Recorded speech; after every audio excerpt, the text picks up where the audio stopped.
चलो, hello guys सभी को। मेरा नाम है डॉक्टर सौरभ और अपने एक सीरीज चल रही है यूट्यूब में शॉर्ट शॉर्ट करके। आज उसका पार्ट 6 है। ठीक है, चलो शुरू करते हैं। रिकॉर्ड हो रहा है ना? ओके। चलो, सेम वही कंसेप्ट रहेगा, क्वेश्चन, एक्सप्लेनेशन एंड आंसर। ये यही अपन अप्रोच करेंगे शॉर्ट शॉर्ट टॉपिक से। आज 14 तारीख है। ठीक है, मोस्ट प्रोबेबली मैं एक वीडियो अपलोड करने का ट्राई करूंगा। ठीक है, उसके बाद आपकी 17 को एग्जाम है। 16 को तो बढ़िया आराम करना है आपको, क्योंकि साल भर में कुछ पढ़ा होगा आपने, है ना? साल भर में अगर आपने पढ़ा होगा तो 16 को भी पढ़ के क्या ही हो जाएगा। साल भर में आपने जितना भी पढ़ा है वो पूरा का पूरा। एक मिनट यार, अरे रुको रे भाई। हम्म,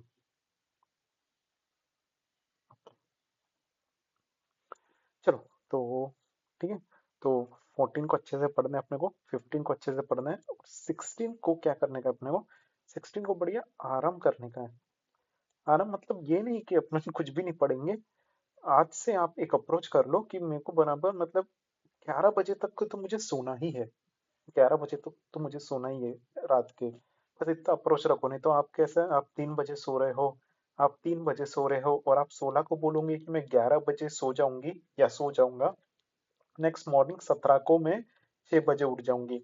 ऐसा बिल्कुल नहीं होने वाला है। आप 16 को क्या करोगे? 16 को भी आप 3 बजे सो जाओगे और 17 की 6 बजे उठ के आप एग्जाम देने। 3 घंटे की नींद में आप क्या करोगे? 3 घंटे की नींद आप क्या उठेगा ही नहीं। तो इसलिए 14 को ही आप क्या करो, आज ही से आप क्या करो, 11 बजे सोने का ट्राई करो। 14 11 बजे, 15 को 11 बजे, 16 को भी 11 बजे सोंगे, 17 को बढ़िया 6 बजे उठना सुबह, पूजा पाठ करके जाना। एक नंबर, और एटलीस्ट आपका माइंड फ्रेश रहेगा। ठीक है ना? तो आप कैसे 3 बजे सो रहे हो, 11 बजे उठ रहे हो, एग्जाम है आपकी 9 बजे की, तो 9 बजे वाली एग्जाम में आपका दिमाग अभी भी सोया रहेगा। तो इतना।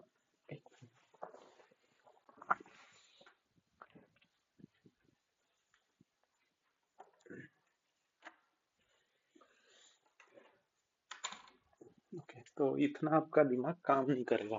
ठीक है, तो अप्रोच यही रखिए। ठीक है, और अभी कुछ नया पढ़ने का कोशिश मत करिए। मैं भी कुछ आपको नया नहीं पढ़ा रहा हूँ, बस रिपीट कराऊंगा मैं आपको। कुछ नया पढ़ने का कोशिश मत करिए। ठीक है, सिंपल बेसिक रखिए। जो आपने पढ़ा है बस उसको रिवाइज करिए। आप लोगों ने एक शॉर्ट नोट्स वगैरह कुछ बना के रखे होंगे। शॉर्ट नोट्स ऐसे नोट्स होते हैं जो मुझे पर्सनली बहुत डिफिकल्ट लगता है। हो सकता है पूरी दुनिया के लिए बहुत इजी हो वो वाला टॉपिक, बट मेरे लिए बहुत डिफिकल्ट लगता है। तो शॉर्ट नोट्स का एक छोटी सी एक ऐसी एक कॉपी बना के रखता हूँ। मैं भी वैसा करता था अपने टाइम पे, छोटी सी कॉपी बना के रखता था। वहाँ पे सब मेरे डिफिकल्ट वाले टॉपिक्स थे कि मुझे ये सब नहीं आते थे। तो बस यही वगैरह आप अगर रिपीट करोगे आपका काम हो जाएगा ऑलमोस्ट। ठीक है, तो चलिए शुरू करते हैं। फिर अभी अपन 3 दिन रह गए बस। ठीक है, आज का तो दिन चले गया। लोग पतंग वगैरह उड़ा रहे होंगे आज। आज का तो दिन गया। ठीक है, 16 17 15 16, और आज तो एडमिट कार्ड भी आ गए। चलो ठीक है, आगे बढ़ते हैं। अपन थोड़ी सी ईसीजी देख लेते हैं। अपन थोड़ी ईसीजी देख लेते हैं और उसको मैनेज कैसे करेंगे, ठीक है, वो भी देख लेते हैं अपन। ठीक है, ईसीजी देखने से पहले सबसे पहले तो मुझे इतनी बात पता रहनी चाहिए कि P wave, QRS complex and T wave. P Q R S T. ठीक है, ये था मेरा पी, ये है मेरा क्यू, ये है मेरा आर, और ये है मेरा एस, ये है मेरा टी। ठीक है, इतना तो सबको पता है भाई, बच्चों बच्चों को पता है, गली गली के। ठीक है, इसमें कुछ इतना जादू टोना है नहीं। एक मिनट,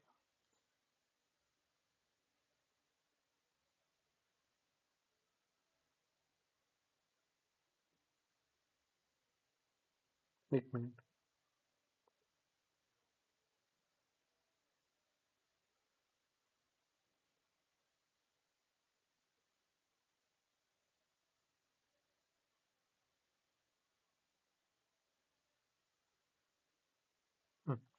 ठीक है, ओके।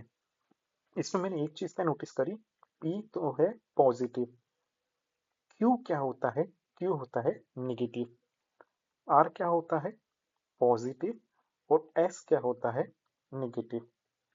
इतनी चीजें आपको पता नहीं चाहिए। टीवी क्या होता है? पॉजिटिव। इतनी चीजें आपको पता रहनी चाहिए। इसी से आपको क्या होगा, इसी से आपको डीप एस, डीप आर जो रहते हैं ना, ये सब इसी से आपको पता चलेंगे। ये सब अगर आपका कंसेप्ट स्ट्रांग है तो आपको ये पता चलेगा। नहीं पता कोई बात नहीं, आगे आने वाला है, टेंशन मत लो, मैं बस ऐसे सुपरफिशियल बता रहा हूँ, ठीक है। ओके। पी क्या डिनोट करता है, पी क्या डिनोट करता है, पी डिनोट करता है एट्रियल कॉन्ट्रैक्शन के बारे में, ठीक है, एट्रियल कॉन्ट्रैक्शन। क्यूआरएस क्या शो करता है, वेंट्रिकुलर कॉन्ट्रैक्शन। और पी क्या शो करेगा, वेंट्रिकुलर डायल रिलैक्सेशन,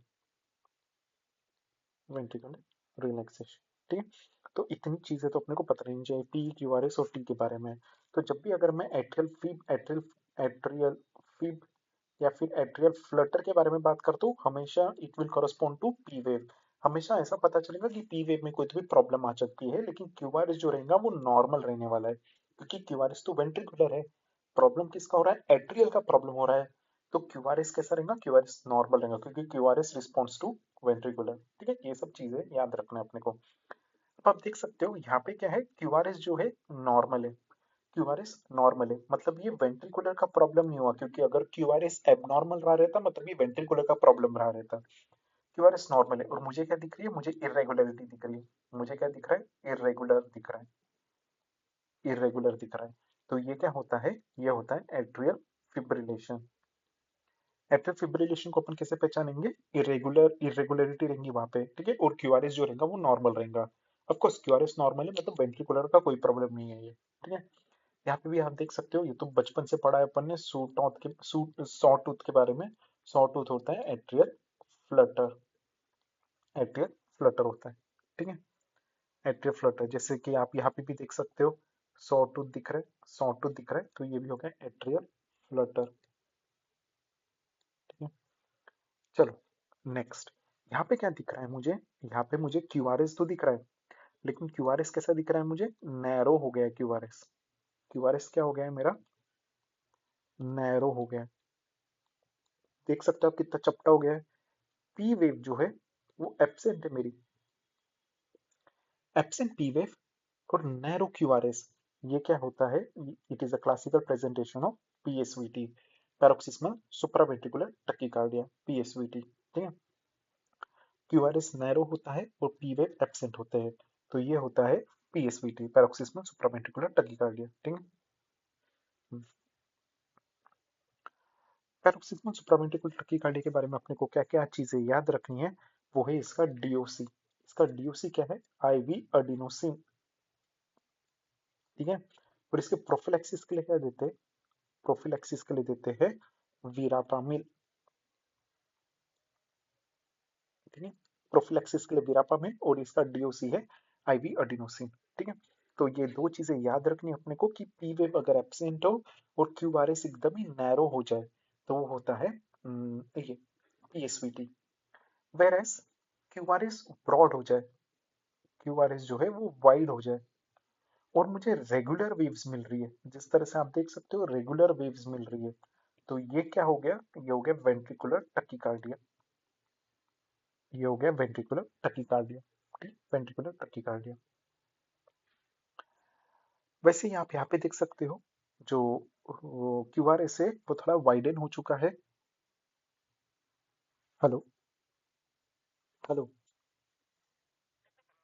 हाँ बोलो ना। नमस्ते। हाँ मैं भेजता हूँ, ठीक है, मैं भेज रहा हूँ। हाँ हाँ, अच्छा अच्छा अच्छा, ओके ओके, अच्छा अच्छा, थैंक यू। मैं अभी थोड़ा वीडियो रिकॉर्ड कर रहा हूँ, मैं 5-10 मिनट में भेज रहा हूँ, ठीक है। यूट्यूब के लिए वीडियो रिकॉर्ड कर रहा हूँ मैं, ठीक है। 5 मिनट बस। चलो, हाँ यहाँ पे आप देख सकते हो, इरेगुलरिटी दिख रही है, ठीक है, वेव्स दिख रहे हैं, ये होता है आपका वेंट्रिकुलर फिब्रिलेशन, ठीक, वेंट्रिकुलर फिब्रिलेशन, ठीक है। तो ventricular tachycardia versus ventricular fibrillation, ये सब कुछ याद रखना है अपने को। तो क्या क्या याद रखेंगे अपन, ventricular tachycardia versus ventricular fibrillation versus paroxysmal supraventricular tachycardia, ये सारी की सारी चीज अपने को याद रखनी है।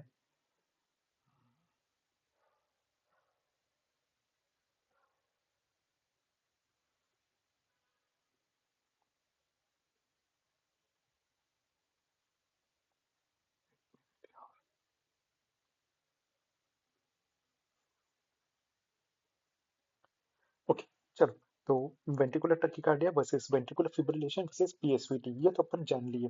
वेंट्रिकुलर टकीकार्डिया क्या होता है भाई? एक तो वाइड क्यूआरएस मिलता है और ऊपर से रेगुलरिटी दिखती है मेरे को वहां पे।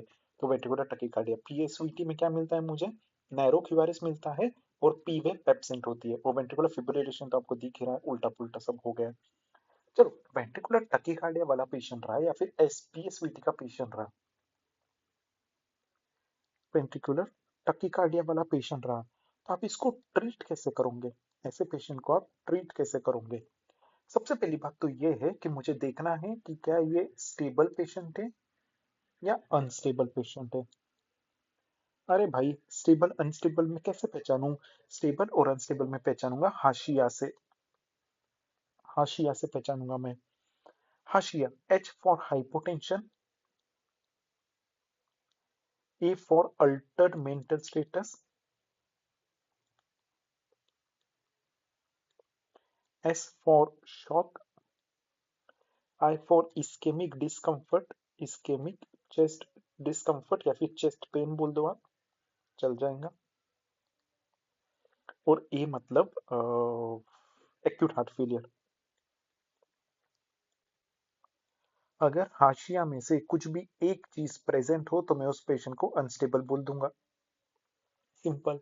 अगर पेशेंट है भाई, अनस्टेबल है, पेशेंट को है शॉक में है, पेशेंट 80-60 है उसका बीपी, शॉक में है पेशेंट, पेशेंट है अनस्टेबल, तो आप इस पेशेंट का क्या करोगे? ऐसे पेशेंट का आप सिंक्रोनाइज्ड कार्डियो वर्जन करोगे। सिंक्रोनाइज्ड कार्डियो वर्जन करोगे आप ऐसे पेशेंट का। सिंपल। लेकिन अगर हाशिया उसके पास नहीं है, प्रेजेंट हाशिया नहीं है उसके पास, ठीक है, तो क्या करोगे आप? मतलब अभी स्टेबल पेशेंट है, तो स्टेबल पेशेंट को आप कैसे मैनेज करोगे? सबसे पहले आप क्या करोगे? क्या था वो, वेगल मैन्यूवर, सॉरी वाल्सलवा, क्या था यार वो, मैं भूल गया। क्या था वो, वाल्सलवा मैन्यूवर या फिर वेगल मैन्यूवर, ठीक है। वाल्स वेगल मैन्यूवर। वेगल मैन्योर मतलब क्या होता है? वेगल मैन्योर मतलब पेशेंट को आप 45 डिग्री पे बिठा दो। मतलब पेशेंट ऐसा लेटा हुआ है सपोज, तो उसको 45 डिग्री पे बिठा दो। उसको क्या दो आप? एक 10 सीसी की सिरिंज दो आप। एक 10 सीसी की सिरिंज दो आप और उसको क्या बोलो? ब्लो कर भाई, 15 सेकेंड के लिए। मतलब तू जब ब्लो कर रहा है तो 15 सेकेंड तक ब्लो कर, जैसे कि ऐसा तू ब्लो कर और 15 सेकेंड तक के ब्लो कर। और क्या क्या है वेगल मैन्यूवर के लिए? आप जो है ये जो कैरोटीड वाली जो एरिया है, कैरोटीड वाली एरिया को आप मसाज करोगे, ये भी हो गया। और क्या क्या कर सकते हैं आप? कोल्ड वाटर का स्प्लैशिंग करोगे आप, मतलब ही ठंडा पानी आप मुंह को मारोगे, खत्म। अगर वेगन मैन्योर काम नहीं करता है तो आप दूसरा काम क्या करोगे? अडिनोसिन दे दोगे, ठीक है। तो इस तरह से आप पेशेंट को, स्टेबल वाले पेशेंट को आप इस तरह से मैनेज करोगे, ठीक है। वेगल मैन्योर दोगे या फिर अडिनोसिन दे दोगे आप।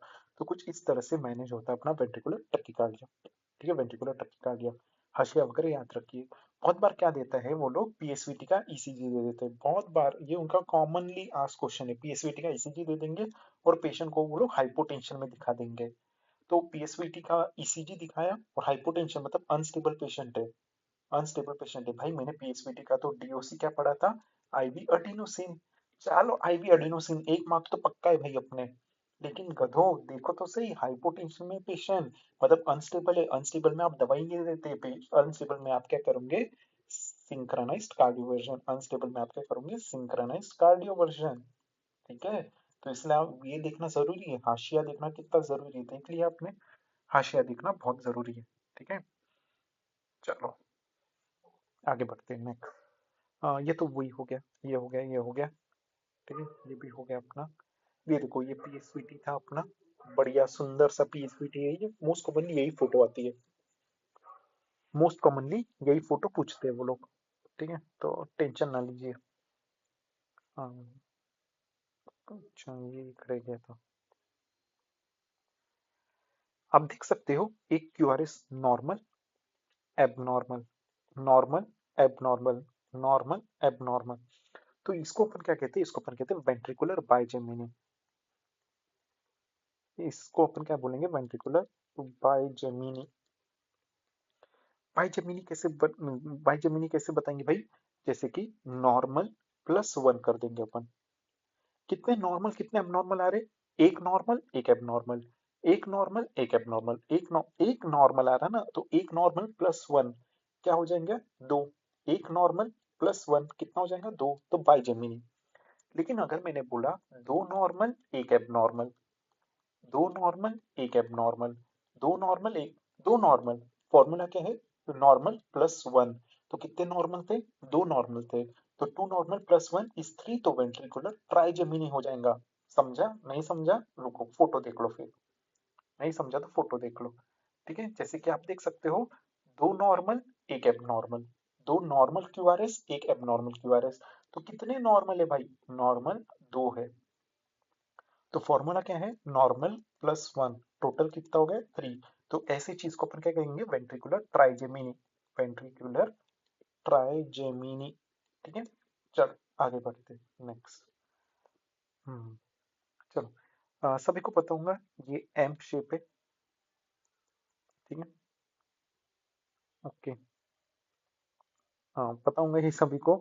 Bundle branch block, bundle branch block. Bundle branch block क्या होता है भाई? बंडल ब्रांच ब्लॉक दो टाइप के होते हैं, एक तो होते हैं right bundle branch block and left bundle branch block. Right bundle branch block क्या होता है? V1 V2 में अगर आपको M दिखता है, V1 V2 में अगर आपको M दिखता है तो right bundle branch block. V5 V6 में अगर आपको M दिख रहा है तो लेफ्ट बंडल ब्रांच ब्लॉक। अब ये आप यहाँ पे देख सकते हो, V1 में क्या मिल रहा है मुझे? M दिख रहा है। ये देखो M दिख रहा है, M दिख रहा है, M दिख रहा है। तो ये हो गया मेरा राइट बंडल ब्रांच ब्लॉक। ठीक है। एम, बहुत बार क्या होता है, स्टूडेंट जैसे कि मेरे टाइम पे जो स्टूडेंट्स थे, मेरे पास जो स्टूडेंट्स थे, पूरे सबके सब अंधे थे। उनको एम ही नहीं दिखता था, या पता नहीं उन लोगों ने एम कभी पढ़ा है या नहीं, पता है नहीं। ये सब लोग अभी हंस रहे होंगे वीडियो देख रहे होंगे तो, क्योंकि उनको एम ही नहीं दिखता था। तो सिंपल मैंने उनको क्या लॉजिक बताया? एम। एम, देखो जैसे कि ये एम दिख रहा है, ये देखो कितना सुंदर सा एम दिख रहा है, कितना सुंदर सा एम दिख रहा है। लेकिन फिर भी नहीं, क्या उनको एम फिर भी दिखता नहीं था, अंधे थे एक नंबर के मेरे स्टूडेंट्स लोग। तो क्या, जैसे कि मैं सिंपल से आपको सिंपल एक्सप्लेन कर देता हूँ। जैसे कि ये पी वेव है, ये सॉरी गलत लिख दिया, पी वेव है, क्यू आर एस है, टी है। ठीक है। हमेशा आपने एक बात नोटिस करा, ये पी था, क्यू आर एस पी था। आप कभी भी देखा, क्यू जो है मेरा निगेटिव है, आर जो है मेरा पॉजिटिव है। हमेशा हमेशा याद रखना, जो भी चीज पी के बाद जो भी चीज नीचे जा रही है वो क्यू होती है, और उसके बाद जो पॉजिटिव जा रही है वो आर होती है। और जो पॉजिटिव, आर, आर पॉजिटिव के बाद जो भी चीज नेगेटिव जा रही है वो एस होती है। जैसे कि अगर मैंने एक चीज ऐसा लिखा, जैसे कि मैंने एक ईसीजी बनाया, पी वेव है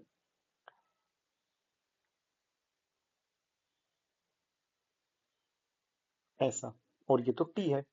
तो यहाँ पे क्या पता चलेगा कि ये जो डीप जा रहा है, ये डीप क्या है भाई?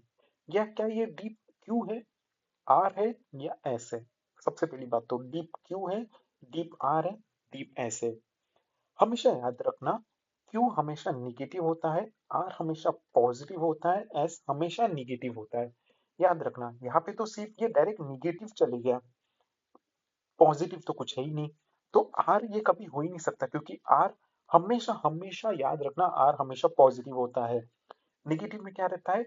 क्यू होता है और एस होता है। पर मुझे कैसे पता ये क्यू है या एस है? याद रखना, पी के बाद जो भी चीज नीचे जा रही है वो हमेशा क्यू होती है। पी के बाद जो भी चीज नीचे जा रही है वो हमेशा हमेशा याद रखना क्यू होती है, वो हमेशा याद रखना वो क्यू होती है। ठीक है। दूसरा सिनेरियो, तो इसको मैं क्या बोलूंगा? इसको मैं बोलूंगा डीप क्यू। ठीक है, डीप क्यू। दूसरा सिनेरियो, अगर मैंने कुछ ऐसा बना दिया, क्या बनाया मैंने? हम्म, एक मिनट पहले बनाने दो।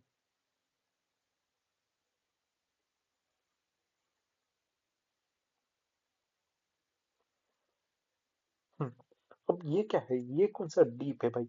तो ये नंबरिंग कर दो, बी। पी के बाद क्या हो गया, कुछ चीज नेगेटिव चले गई। पी के बाद जो भी चीज नेगेटिव जाती है उसको अपन क्यू बोलते, आर बोलते, एस बोलते, डी। तो ये हो गया मेरा डीप एस। तीसरा सिनेरियो,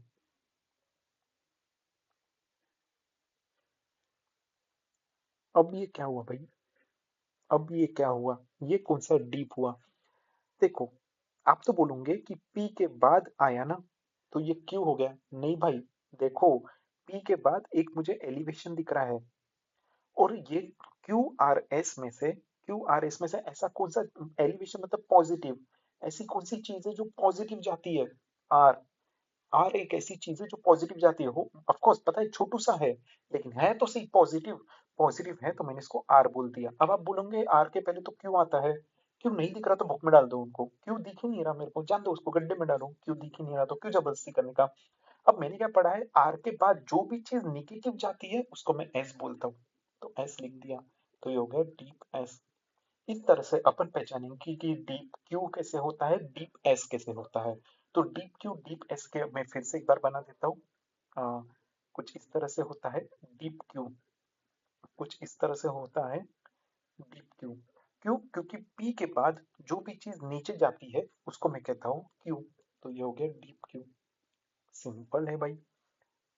पी, अगर ऐसा हो जाए, ठीक है, तो पी के बाद, पी के बाद क्यू आता है, लेकिन मुझे तो कुछ भी नेगेटिव नहीं दिख रहा है, तो मैं क्यू को छोड़ दूंगा। क्या दिख रहा है मुझे, पॉजिटिव। जो भी चीज पॉजिटिव जाती है, क्यू आर एस कॉम्प्लेक्स में कौन सी पॉजिटिव होती है, आर वेव जो होती है वो पॉजिटिव होती है। जो भी चीज ऊपर जा रही है उसको मैं आर के देता हूँ, और आर के बाद क्या आता है, एस। तो मैंने इसको एस डाल दिया। अब आप बोलोगे क्यू कहाँ पे है, जब दिख ही नहीं रहा मुझे यहाँ पे, कुछ निगेटिविटी दिख ही नहीं रही, तो क्यों जबरदस्ती करने का है। डीप एस हो गया ये। हाँ ठीक है, डीप एस हो गया। चलो, वैसे ही मैं यहाँ पे बना रहा हूँ, वैसे ही अभी यहाँ पे अपन कॉन्सेंट्रेट करते हैं। जो भी चीज ऊपर जाती है उसको मैं क्या कहता हूँ, आर। अब आप यहाँ पे भी देखोगे और एक चीज ऊपर चली गई है, तो इसको मैं क्यू एस बोलूं, नहीं भाई, क्यू एस जो है वो निगेटिव ही होता है। जो भी चीज पॉजिटिव की तरफ जा रही है उसको मैं आर कहता हूँ, इसको भी मैं आर कहूंगा। अब आप बोलोगे सर यहाँ ये भी आर है ये भी आर है, कंफ्यूजन हो रहा है, तो इसको आर डैश बोल दो, आर आर डैश। जो भी चीज में मुझे आर आर डैश मिलता है उसको मैं एम शेप बोलता हूँ, और उसको मैं बोलूंगा बंडल ब्रांच ब्लॉक। चाहे वो V1 V2 में हो तो मैं उसको राइट बोल दूंगा, चाहे वो V5 V6 में हो जाए तो मैं उसको लेफ्ट बोल दूंगा। समझ गए आप लोग, समझ गए ना। चलो, जैसे कि एम शेप, अब आप देख सकते हो ये ऊपर की तरफ जा रहा है, मतलब ये आर शेप हो गया, ये भी ऊपर की तरफ जा रहा है, तो इसको भी मैं आर बोल दूंगा, आर डैश। ठीक है, तो जो भी चीज, जब भी मुझे आर आर डैश दिखेगा मैं उसको एम शेप बोल के बंडल ब्रांच ब्लॉक। अब बोलना मत कि भाई कैसे, मतलब एम तो दिख नहीं रहा, जैसे कि आप इधर देख सकते हो, ये एक है, ये एम तो दिख रहा है आपको, मुझे दिख रहा है, लेकिन मेरे जो स्टूडेंट्स हैं उनको दिखता ही नहीं है। ठीक है, तो ये ऊपर जा रहा है तो ये आर हो गया, और ये एक और एक चीज ऊपर जा रही है तो ये भी आर ही होगा। लेकिन कंफ्यूजन नहीं होना चाहिए, इसलिए मैं इसको आर डैश लिख देता हूँ। तो आर आर डैश जहाँ पे भी मिलता है उसको मैं एम शेप बोल के बंडल ब्रांच ब्लॉक डाल देता हूँ। चलो, ये क्या है, ओके। अभी अपन देखते हैं एवी ब्लॉक। अभी अपन क्या देखेंगे, एवी ब्लॉक देखेंगे अभी।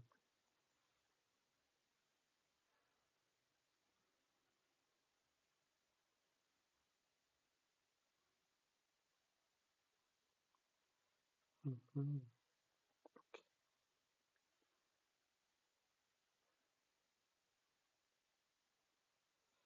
चलो एवी ब्लॉक।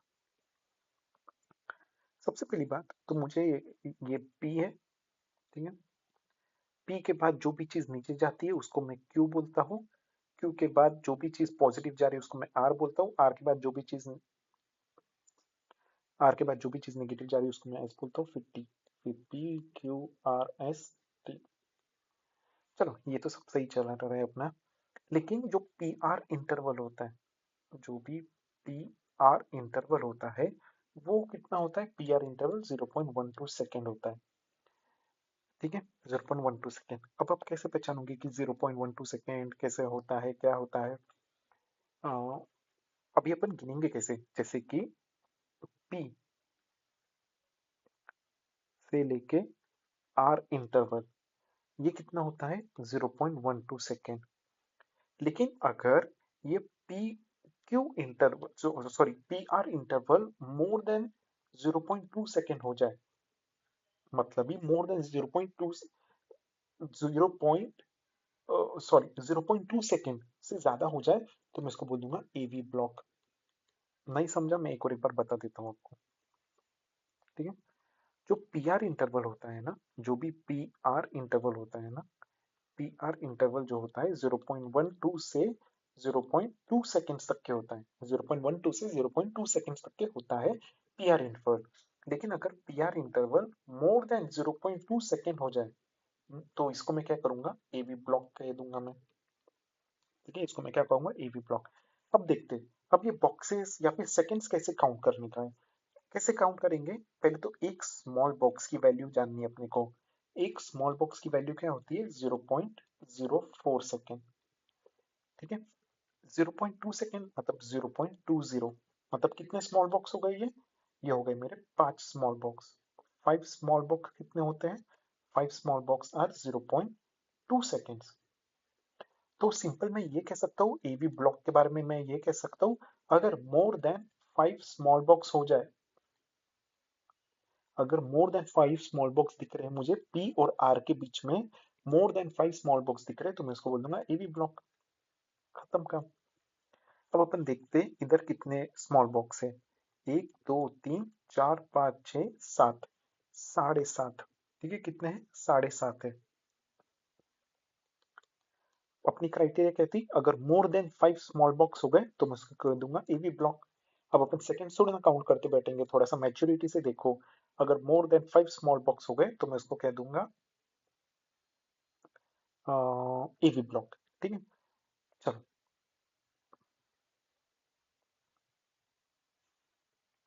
आगे बढ़ते। नेक्स्ट,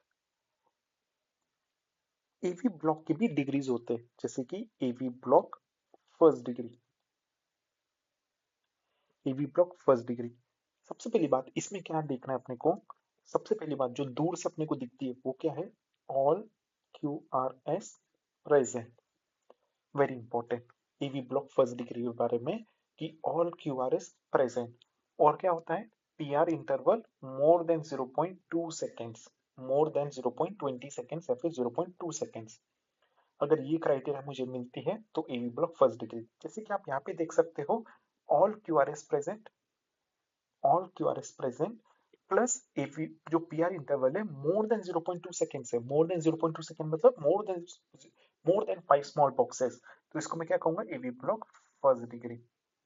ठीक है, क्योंकि एवी ब्लॉक फर्स्ट डिग्री की क्राइटेरिया उसने फुलफिल कर दी है कि all Q R S present plus P R interval more than 0.2 second. चलो एवी ब्लॉक सेकेंड डिग्री के पास चलते हैं अभी अपन। एवी ब्लॉक सेकेंड डिग्री में क्या होता है, सिंपल, मैंने एक ऐसा गाना याद रख लिया है, 2 to 3 Q R S and then 1 QRS drop. याद रखना है आपको कि एक क्यूआरएस का ड्रॉप मिलता है यहाँ पे, एवी ब्लॉक सेकेंड डिग्री में एक क्यूआरएस का ड्रॉप मिलता है, 2 to 3 QRS and then 1 QRS drop. मतलब एक क्यूआरएस मिलेगा आपको, ठीक है, फिर एक क्यूआरएस मिलेगा आपको, फिर डायरेक्ट एक ड्रॉप हो जाएगा, फिर क्यूआरएस, क्यूआरएस फिर ड्रॉप आ जाएगा। तो ये जो ड्रॉप आ रहा है ना, इसको अपन कहेंगे सेकेंड डिग्री। ठीक है, अब ये जो है इसमें भी दो टाइप के आते हैं, इसमें भी दो टाइप आ रहा है, एक तो आता है मोबिट्स 1 और दूसरा आता है मोबिट्स 2। ठीक है, मोबिट्स 1 एंड मोबिट्स 2। मोबिट्स 1 सब ऑफ कोर्स दोनों में क्या है, दोनों में 2 to 3 QRS and then 1 QRS drop दोनों में है। मोबिट्स 1 में क्या है, ऐसा अपन डिफरेंशिएट करेंगे, इसमें क्या है, 2 to 3 QRS and then 1 QRS drop, drop हो रहा है, plus P R interval continuously increase, increase मतलब ऐसा ऐसा ऐसा ऐसा continuously, P R interval continuously increase होते जाता है। ठीक है, मोबिट्स टाइप 2 में क्या होगा, 2 to 3 QRS 1 QRS drop plus P R interval constant, P R interval constant. इसको एक बार अपन प्रैक्टिकली देख लेते हैं, अपन कैसा करेंगे अपन इसको प्रैक्टिकली। चलो, जैसे कि आप यहाँ पे देख सकते हो, P wave, Q R S, T wave, P wave, Q R S, T wave, P wave, Q R S, T wave, P wave, Q R S, drop. तो सेटिस्फाई हुआ, 2 to 3 Q R S and then 1 Q R S drop. तो ये क्या हो गया, AV block second degree. 2 to 3 Q R S and then 1 Q R S drop, AV block second degree. अब मुझे ये जानना है कि मोबिट्स 1 है या मोबिट्स 2 है। मोबिट्स 1 क्या होता है गाइस, मोबिट्स 1 होता है कि अच्छा, मोबिट्स 1 क्या होता है, P R interval continuously increase होता है, ठीक है। और मोबिट्स टाइप 2 में क्या होता है, पी आर इंटरवल कांस्टेंट होता है।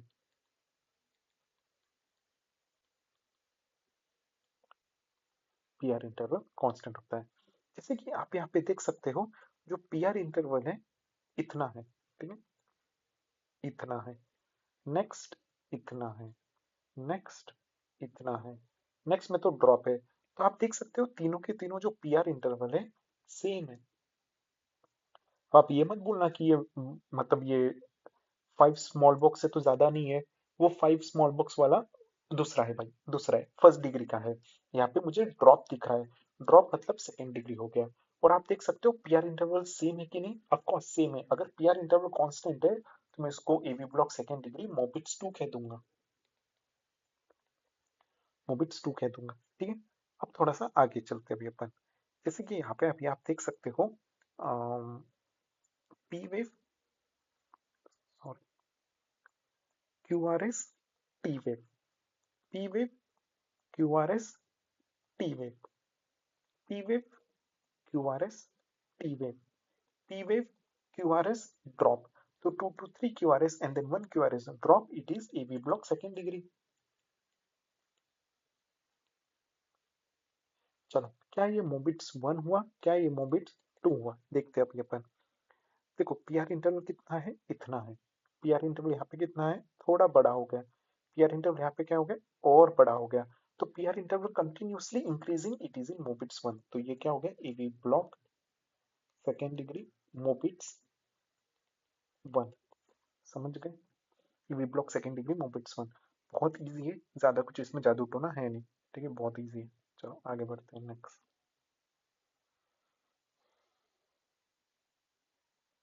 जैसे कि यहाँ पे भी आप देख सकते हो, ठीक है, P wave, Q R S, T wave, T दिख नहीं रहा वैसे तो, ठीक है, टी अंदर में घुस गया है। तो P wave, Q R S, T, P wave, अब यहाँ पे ड्रॉप हो गया है, यहाँ पर एक ड्रॉप हो गया है, ठीक है।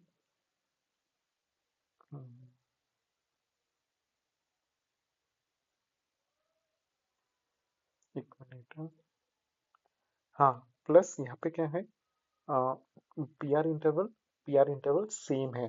तो ये ए V block second degree Mobitz 2 हो गए, ठीक है, कुछ इस तरह से है, ठीक है।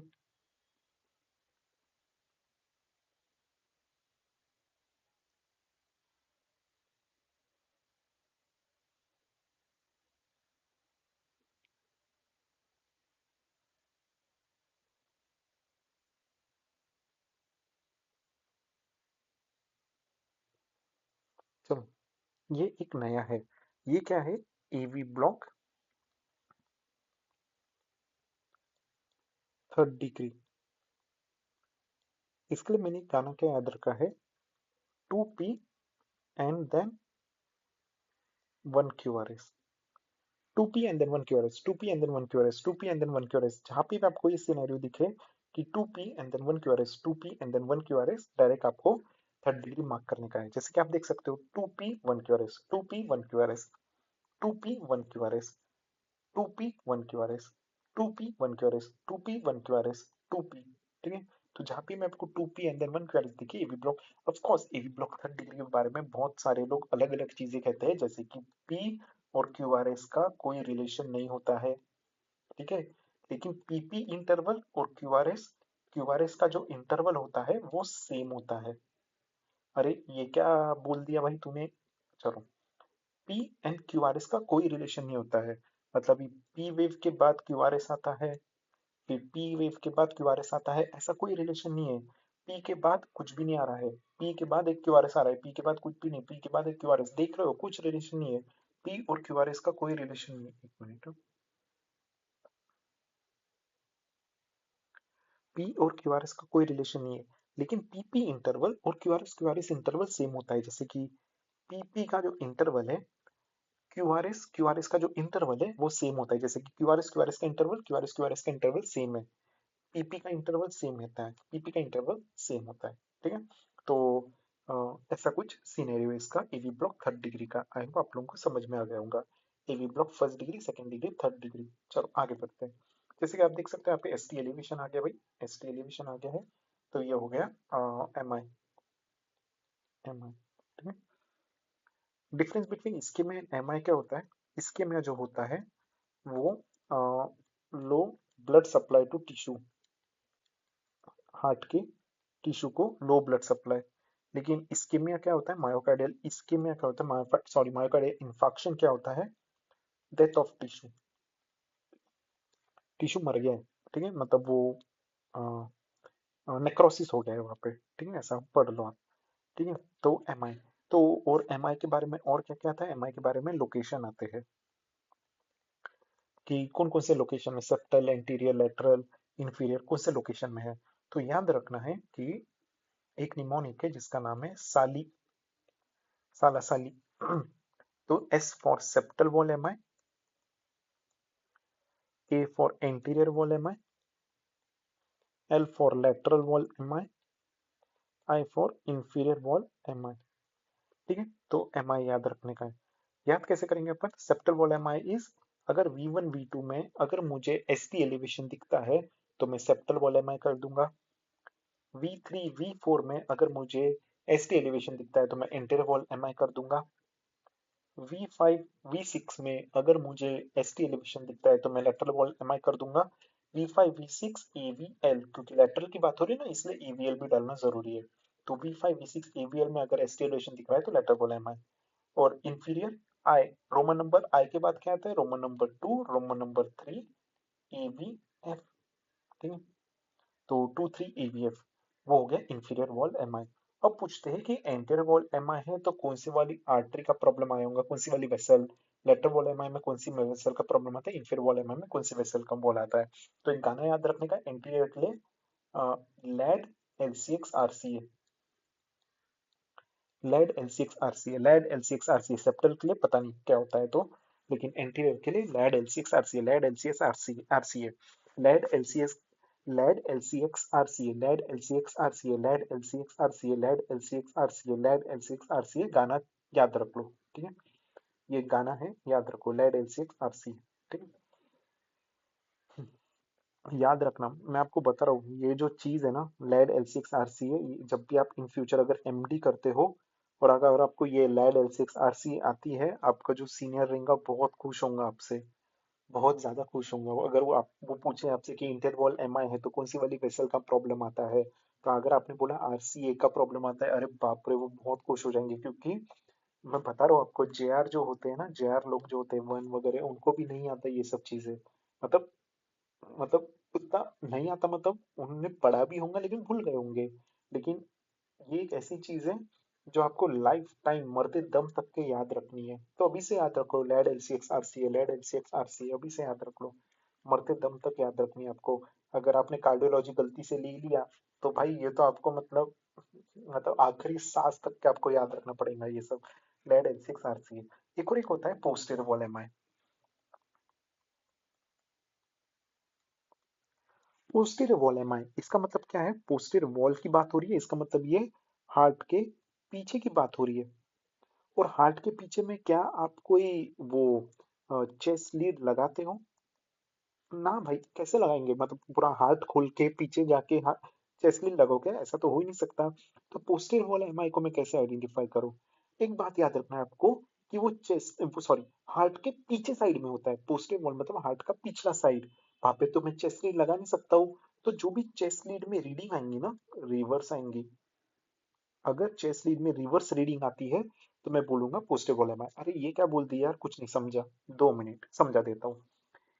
अब देखो, V1 V2 V3, यहाँ पे अगर मुझे एस टी एलिवेशन दिखता है तो ऑफकोर्स मैं बोलूंगा जैसे कि V4, V1, V2, V3, V4। अगर यहाँ पे मुझे एस टी एलिवेशन दिखता है तो मैं क्या बोलता हूँ उसको, एंटीरियर वॉल एम आई। लॉजिक है। देखो यहाँ पे मैंने पढ़ा था एंटीरियर वॉल एम आई में क्या होता है, V3, V4। याद रखना हमेशा, सिर्फ V1 में आया, V1 V2 में आया तो सेप्टर वॉल एम आई, लेकिन V1 V2 V3 V4 सब में आ गया तो anterior wall M I. Anterior most commonly V3 V4, लेकिन अगर V1 V2 V3 V4 सब में दे रहा तो आप सेप्टो एंटीरियर ऐसा उल्टा पुल्टा मत डालना, सेप्टो एंटीरियर मत डालना, सिर्फ एंटीरियर भी बोल दोगे काफी है, क्योंकि V1 V2 V3 V4 जो है ये मेरे चेस्ट के एंटीरियर वॉल में होती है। V1 V2 V3 V4 जो होती है चेस्ट के एंटीरियर रीजन में होती है, और अगर एंटीरियर रीजन में एस की एलिवेशन दिखाए तो मैं उसको एंटीरियर वॉल एमआई बोलूंगा। लेकिन अगर अगर V1 V2 V3 V4 अगर ये एस टी डिप्रेशन दिखाए, अगर एस टी अगर एस टी एलिवेशन दिखा रहा है तो सामने का एम आई हो गया, मतलब इंटीरियर वॉल एम आई।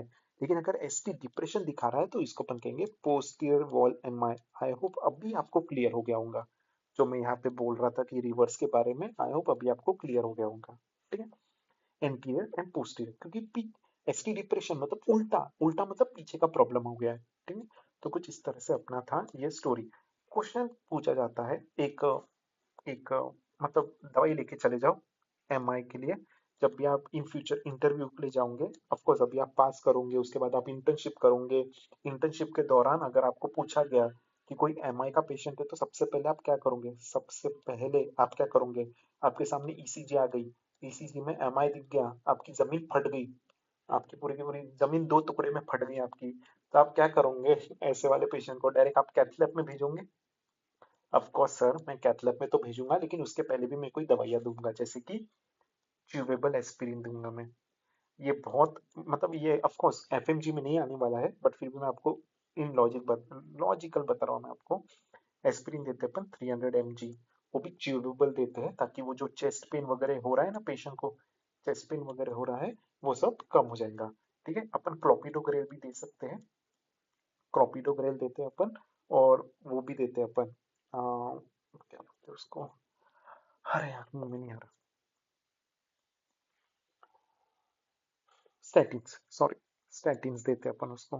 ठीक है, तो अगर आपने इतनी चीजें बोल दी है कि सर हम चिवेबल एस्पिरिन दे देंगे, क्लोपिडोग्रेल दे देंगे, स्टैटिन्स दे देंगे, बस बस बस बस, वो सीनियर आके आपको पप्पी देके जाएगा कि भाई इतना कैसे पता तेरे को।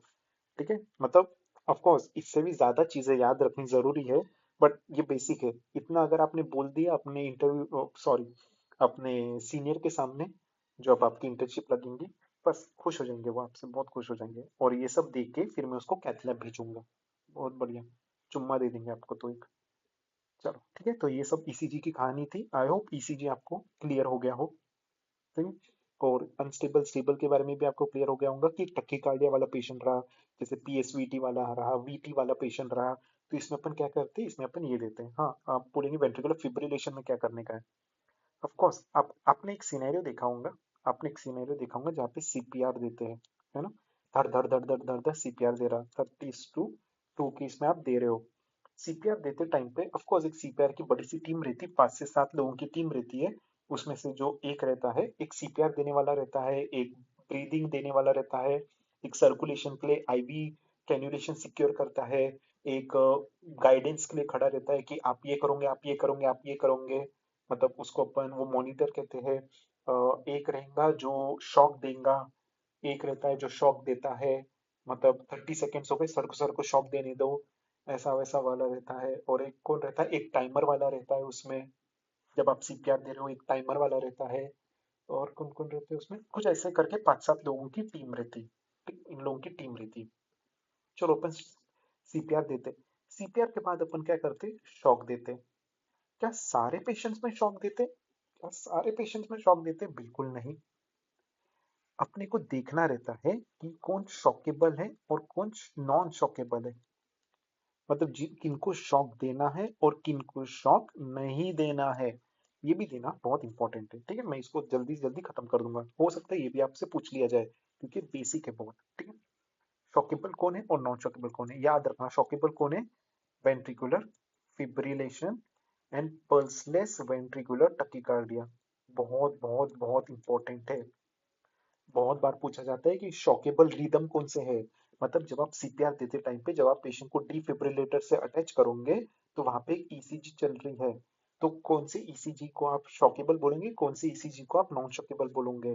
तो ventricular fibrillation impulsive ventricular tachycardia shockable, non shockable में कौन आएगा, ऑल रेस्ट ऑल डाल दो आप, रेस्ट ऑल डाल दो, मतलब उसमें शॉक ही नहीं देना है ना। तो शॉक किस में देना है आपको, ventricular fibrillation pulseless ventricular tachycardia. Shock कैसे दोगे आप, ऑफ कोर्स जैसे 30:2 का हो गया तो उसके बाद मैं क्या करूंगा, उसके बाद में एक शॉक दूंगा। ये कौन सा है, फर्स्ट शॉक। फर्स्ट शॉक के बाद मैं कोई दवाई नहीं देता हूँ, याद रखना। फिर सेकंड शॉक दे दिया उसने। सेकंड शॉक के बाद अपन क्या करते हैं, सेकंड शॉक के बाद अपन क्या देते हैं, एपिनेफ्रिन देते हैं 1 mg, 1 mg एपिनेफ्रिन देते हैं, ठीक है। उसके बाद क्या करते हैं अपन, अगेन सीपीआर कंटिन्यू करते हैं, और 30:2 के बाद अपन, सॉरी मतलब देखो, मैं आपको थोड़ा सा गड़बड़ कर दी मैंने यहाँ पे। चलो अपन क्या करते हैं, 2 मिनट का एक, मतलब ऑफ कोर्स सबसे पहले अपन क्या करेंगे, फर्स्ट शॉक देंगे अपन। जैसे मुझे आइडेंटिफाई हुआ गाइस, सॉरी एक बार सुन लीजिए। जैसे मुझे आइडेंटिफाई हुआ कि शॉकेबल ईसीजी है, जैसे कि ventricular fibrillation pulseless ventricular tachycardia, signal green signal मिल गया आपको कि भाई शॉक दे दो, फर्स्ट शॉक दे दिया आपने। फर्स्ट शॉक के बाद आप कोई दवाई दोगे क्या, कोई दवाई नहीं दोगे आप, कोई दवाई नहीं दोगे आप, और 2 मिनट सीपीआर आप कंटिन्यू करोगे। हाँ ये एक पॉइंट मैंने ऐड नहीं किया था, 2 मिनट सीपीआर आप कंटिन्यू करेंगे। जैसे 2 मिनट सीपीआर होगा, जो टाइमर मैंने आपको बोला था ना, एक टीम टीम रहती है सीपीआर वालों की, और उसमें से एक टाइमर रहता है, टाइमर वाला बोलेगा 2 मिनट कंप्लीट, तो आप सेकंड शॉक दे दोगे। सेकंड शॉक के बाद आप क्या करोगे, 1 mg एपिनेफ्रिन दे दोगे। 1 mg एपिनेफ्रिन भी दे रहे हो, सेकंड शॉक के बाद 2 मिनट सीपीआर भी शुरू है। मैंने आपको बोला था कि एक टीम रहती है जिसमें एक सीपीआर दे रहा है और एक आईवी कैन्युलेशन करके बैठा है। तो आईवी कैन्युलेशन वाला क्या करेगा, 1 मिलीग्राम एपिनेफ्रिन दे देगा। 2 मिनट का सीपीआर चालू है, 2 मिनट सीपीआर डन, तो थर्ड शॉक दे दो फिर। थर्ड शॉक के बाद आप क्या करोगे, of course 2 minute CPR continue करोगे आप, और जो आईवी कैन्युलेशन जिसने करके बैठा है ना, वो 300 mg एम्योडेरोन देगा अभी। अगेन फोर्थ शॉक, अब ये मत पूछना कितने शॉक दे रहे हैं, जितना बता रहा हूं उतना सुनो। Fourth shock again 1 mg epinephrine. Fifth shock, fifth shock 150 mg amiodarone. Sixth shock 1 mg epinephrine.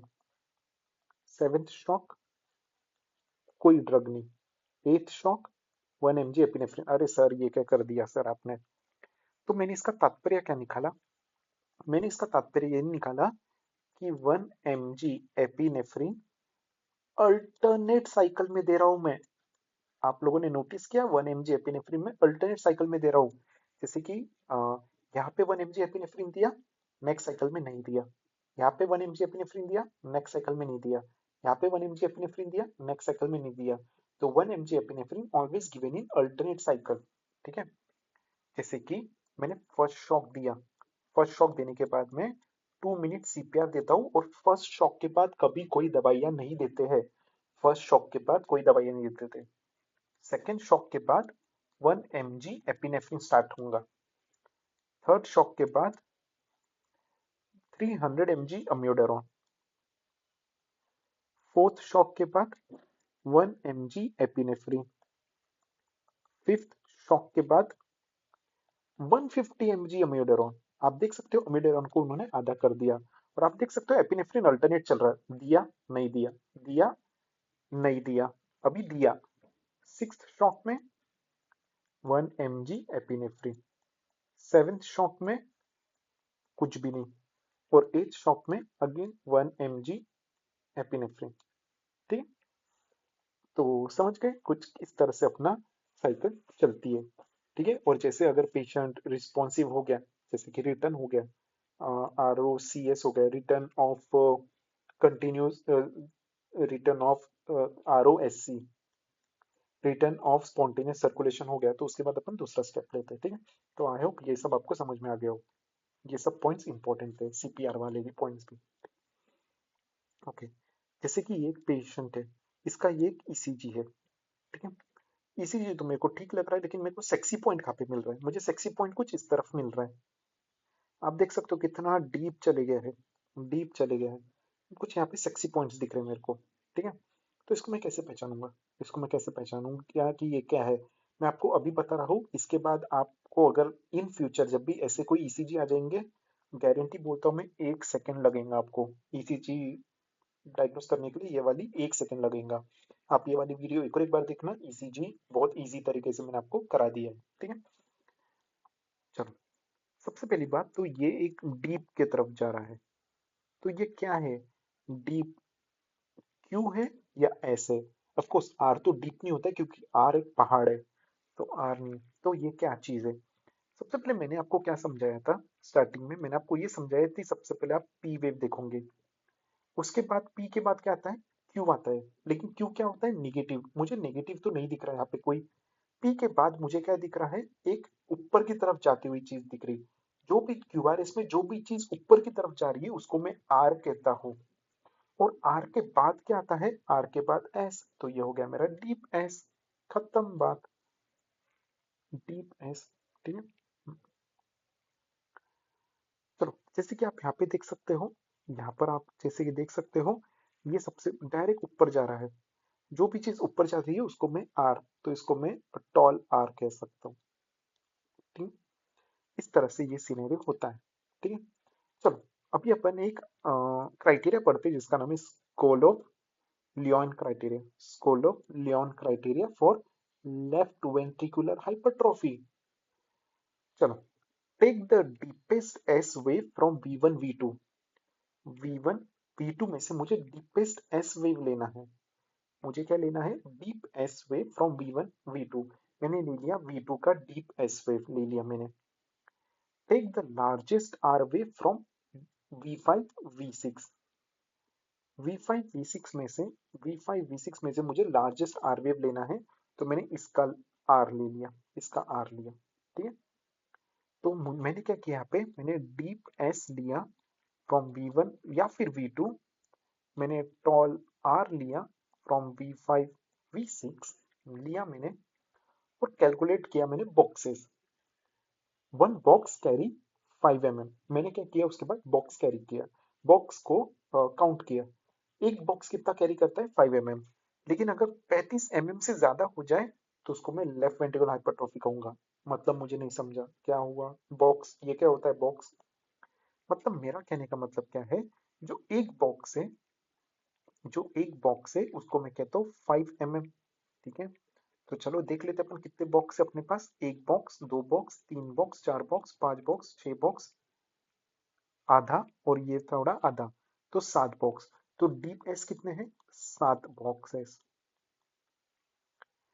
ये आर वेव कितने हो गए? एक बॉक्स, दो बॉक्स, तीन बॉक्स, चार बॉक्स, पांच बॉक्स, 6 बॉक्स। 6 बॉक्स बोल दो इसको अपन, तो ये कितने हो गए? 6 बॉक्सेस। तो deep S 7 boxes, tall R 6 boxes. Total कितना हो गया? टोटल हो गया 13 बॉक्सेस, ठीक है। 13 into 5, क्योंकि एक बॉक्स कितना कैरी करता था? एक बॉक्स कैरी करता था 5 mm, ठीक है। अगर मोर देन 35 mm हो जाए, मतलब 3 5 15 5 1 65 mm, मोर देन 35 mm हो गया लेफ्ट वेंट्रिकुलर हाइपरट्रोफी। ये तो 65 mm है, तो डायग्नोसिस क्या बन गया? Left ventricular hypertrophy according to Sokolow Lyon criteria. I hope समझ में आ गया हो सबको, ठीक है।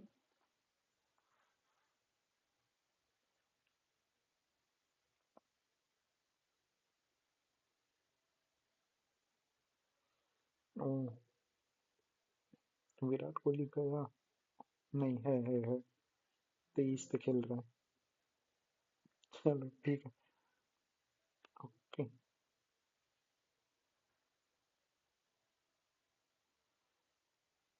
हम्म,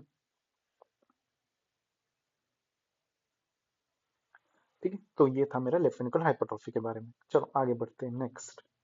परमानेंट और टेम्पररी टीथ के बारे में बहुत सारे क्वेश्चन आए हैं, तो अपन देख लेते हैं permanent temporary teeth in 9 year old baby कितने होते हैं। Permanent temporary teeth in 9 year old baby कितने कैसे होते हैं, ठीक है।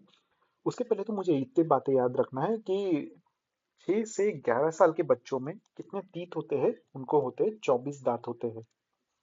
और 12 साल के बच्चों में कितने आ जाएंगे, 28 टीथ हो जाएंगे, ठीक है। तो ये जो क्वेश्चन में क्या पूछा है, 9 साल का बच्चा है, इसके पास परमानेंट टीथ कितने हैं और टेम्पररी टीथ कितने हैं। पहली बात तो 9 साल का बच्चा है तो इसके पास टोटल दांत कितने होंगे, 24। उस 24 में से परमानेंट कितने हैं और टेम्पररी कितने हैं, वो मुझे जानना है। मेरे पास परमानेंट के लिए एक निमोनिक है, परमानेंट टीथ के लिए एक निमोनिक है। उस निमोनिक का नाम है कि मॉम इज इन पेन, पापा कैन मेक मेडिसिन। ये है मेरा परमानेंट टीथ का mnemonic. Mom is in pen, पापा कैन मेक मेडिसिन। एम मतलब कौन सा दांत होगा, मोलार दांत होगा ये। आई मतलब इंसीजर, लेकिन यहाँ पे एस लिखा है, रशियन में एस मतलब क्या होता है, सी, तो सेंट्रल इंसीजर। इन, तो ये कौन सा हो गया, लैटरल इंसीजर। आई मतलब इंसीजर, तो लैटरल इंसीजर। तो दो टाइप के ना, सेंट्रल एंड लैटरल, तो इस तरह से अपन डिफरेंशिएट कर लिया। पेन प्री मोलार 1, पापा प्री मोलार 2, ठीक है।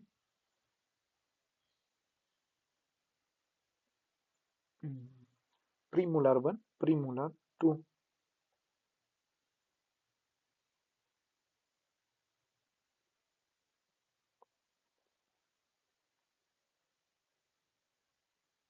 ठीक है। ओके, कैन मतलब कैनाइन, मेक मोलार, मोलार, तो आप देख सकते हो 3 मोलार है, तो नंबरिंग दे देंगे, मोलार 1, मोलार 2, मोलार 3, नंबर दे दिया अपन ने। चलो, मोलार 1, एक मिनट,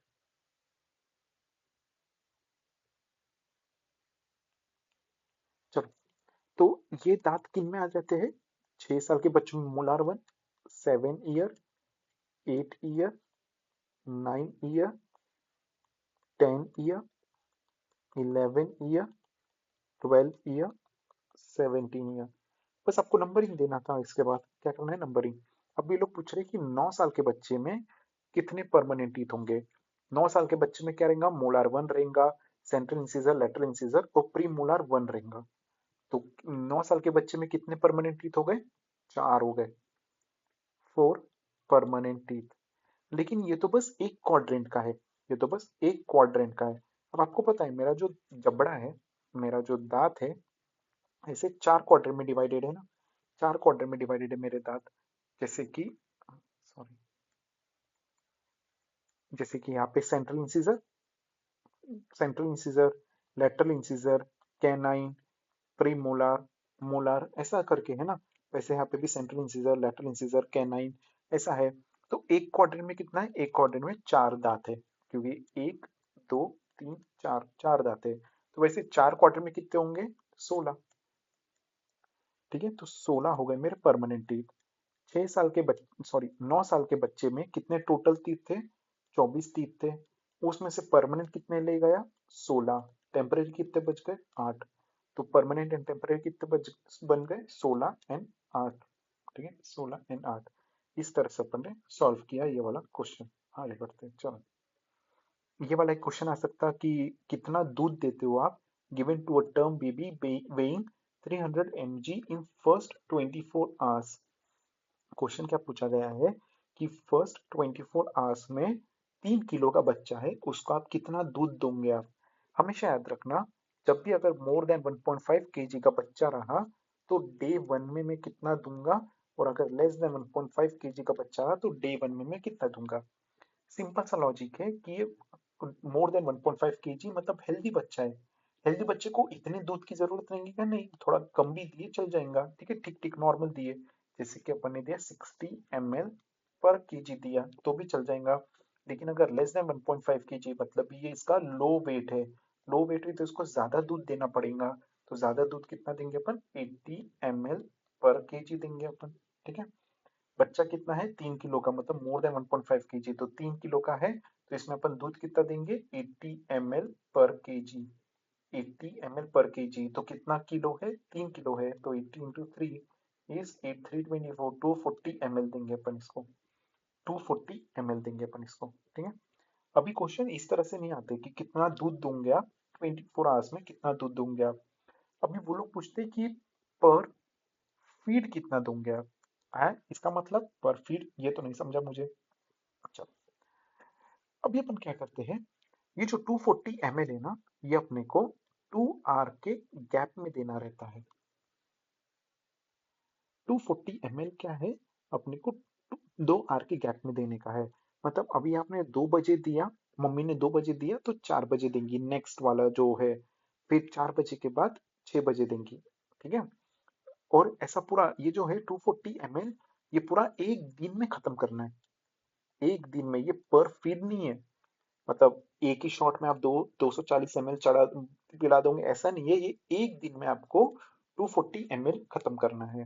कैसे करेंगे, 2 घंटे के गैप में देंगे अपन, जैसे कि 2 बजे दिया तो 4 बजे, 4 के बाद 6 बजे, 6 के बाद 8 बजे।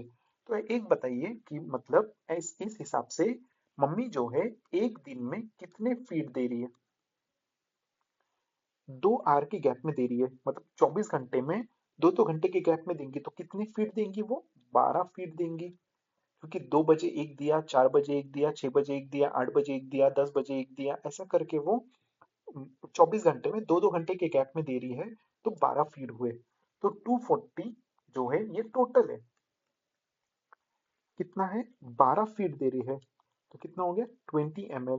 तो 20 ml पर फीड हुआ, कि हर फीड मतलब 2 बजे 20 ml दो, 4 बजे 20 ml दो, 6 बजे 20 ml दो, 8 बजे 20 ml दो, ऐसा करते करते 20 20, तो आप 24 घंटे में क्या करोगे, 24 घंटे में आप 240 ml खत्म कर दोगे। तो पर फीट कितना हुआ, पर फीट 240 ml के लिए पर फीट कितना हुआ, 20 ml हुआ। ठीक, तो कुछ इस तरह से क्वेश्चन आते हैं। ठीक,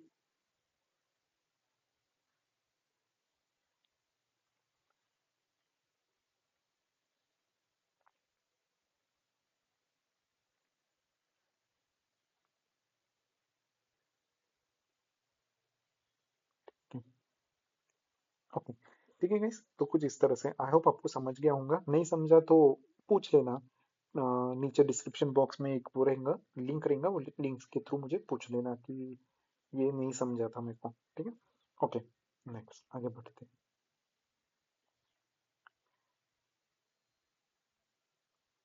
ठीक है,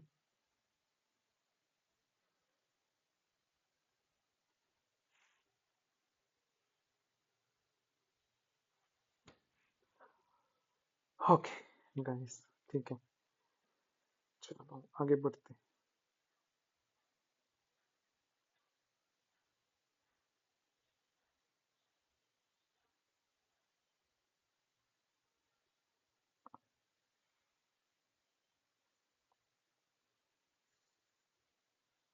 और कैसे कैसे क्वेश्चन आते हैं इस पे और कैसे कैसे क्वेश्चन आएंगे कि आप डे 1 का तो हो गया, फिर आप डे 2 में कितना देते हो, फिर डे 3 में कितना देते हो, ये सब भी पूछा जाता है।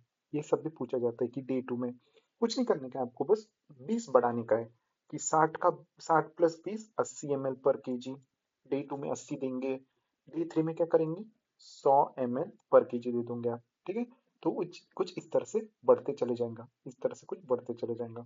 ठीक है, वही लेस देन 1.5 केजी का रहा, इसमें भी 100 ml पर केजी दे देंगे अपन। डे 3 में क्या करेंगे, 120 ml पर केजी दे देंगे अपन। तो कुछ इस तरह से होते रहता है वो। ठीक है, इस तरह से होगा कुछ। ठीक है, ओके, चलो नेक्स्ट आगे बढ़ते हैं। वन लाइनर्स देख लेते हैं अपन। ठीक है, तो ये डे 2 डे 3 का भी याद रखना है आपको, कुछ नहीं करने का है, बस 20 20 ये तो बढ़ाने का है, और क्या करने का है। चलो वन लाइनर्स देख लो आप, at what age does the child height becomes double of his birth height. ये वन लाइनर है, इसका आंसर है 4 ईयर। मतलब ये क्या बोल रहे हैं चाइल्ड हाइट मतलब बच्चा जब पैदा हुआ तो उसकी हाइट कितनी थी? उसकी हाइट थी 50 सेंटीमीटर। तो क्वेश्चन क्या पूछ रहा है? Double the birth of height, मतलब ये 100 सेंटीमीटर का कब होगा? ये 100 सेंटीमीटर का 4 साल में होगा। ये वन लाइनर है, याद रखने का है आपको। At what age child reaches half of his adult height? Adult height कितना होता है? एडल्ट हाइट कितनी होती है? एडल्ट हाइट 180 पकड़ के चलो। तो क्वेश्चन ये पूछ रहा है कि वो 90 सेंटीमीटर कब होगा, उसकी हाइट 90 सेंटीमीटर की कब होगी? तो ये होता है 2 साल में। अरे भाई ये क्या करा रहे हो, नहीं समझ में आ रहा हमें। कोई बात नहीं, फिर से एक बार अपन कर लेते इसको, आराम से शांत दिमाग से अपन अभी कर लेते इसको। ठीक, पता है मेरे को ये सब चीजें नहीं समझ में आती है लोगों को। कोई बात नहीं, अपन कर लेते हैं। सबसे पहले अपन वजन के बारे में बात करते हैं। ठीक है, सबसे पहले अपन वजन के बारे में बात करते हैं। वेट एट बर्थ कितना होता है? जन्म के दौरान, ओके, बर्थ के दौरान वजन कितना होता है? 3 किलो का पकड़ के चलो। ठीक है, तो ये 2 गुना कब होगा? वजन जो है 6 किलो कब होगा? 5 महीने में हो जाएगा। ठीक है, 5 महीने में हो जाएगा। 3 गुना कब होगा? 1 साल में हो जाएगा। 4 गुना कब होगा? 2 साल में हो जाएगा। 5 गुना कब होगा? 3 साल में हो जाएगा। 6 गुना कब हो जाएगा? 4 साल में होगा, नहीं 4 स्किप कर दो, 5 साल में होगा। 7 गुना कब होगा? 6 साल में होगा। तो ये सब चीजें तो याद है कि बर्थ एट वेट 3 किलो, और 2 गुना 5 महीने में, 3 गुना 1 साल में, 4 गुना 2 साल में। ठीक है, नेक्स्ट नेक्स्ट है अपना height at birth. Height at birth, ठीक है, जब बच्चा पैदा होता है तो उसका हाइट कितना होता है? 50 सेंटीमीटर का होता है। ठीक है, तो 1 साल में उसकी कितनी बढ़त हो जाती है? 1 साल में वो, 1 मिनट सॉरी, 25 सेंटीमीटर की बढ़त लेके 75 सेंटीमीटर का हो जाता है। 1 साल में वो 25 सेंटीमीटर की बढ़त लेके 75 सेंटीमीटर का हो जाता है। 2 साल में वो कितने की बढ़त लेगा? 25 का आधा कर दो आप, तो कितना हो गया? 12.5 सेंटीमीटर। मतलब कितना हो गया? 87.5 सेंटीमीटर का हो गया। 87.5 सेंटीमीटर का हो गया। 3 साल में कितना होंगे उसकी बढ़त?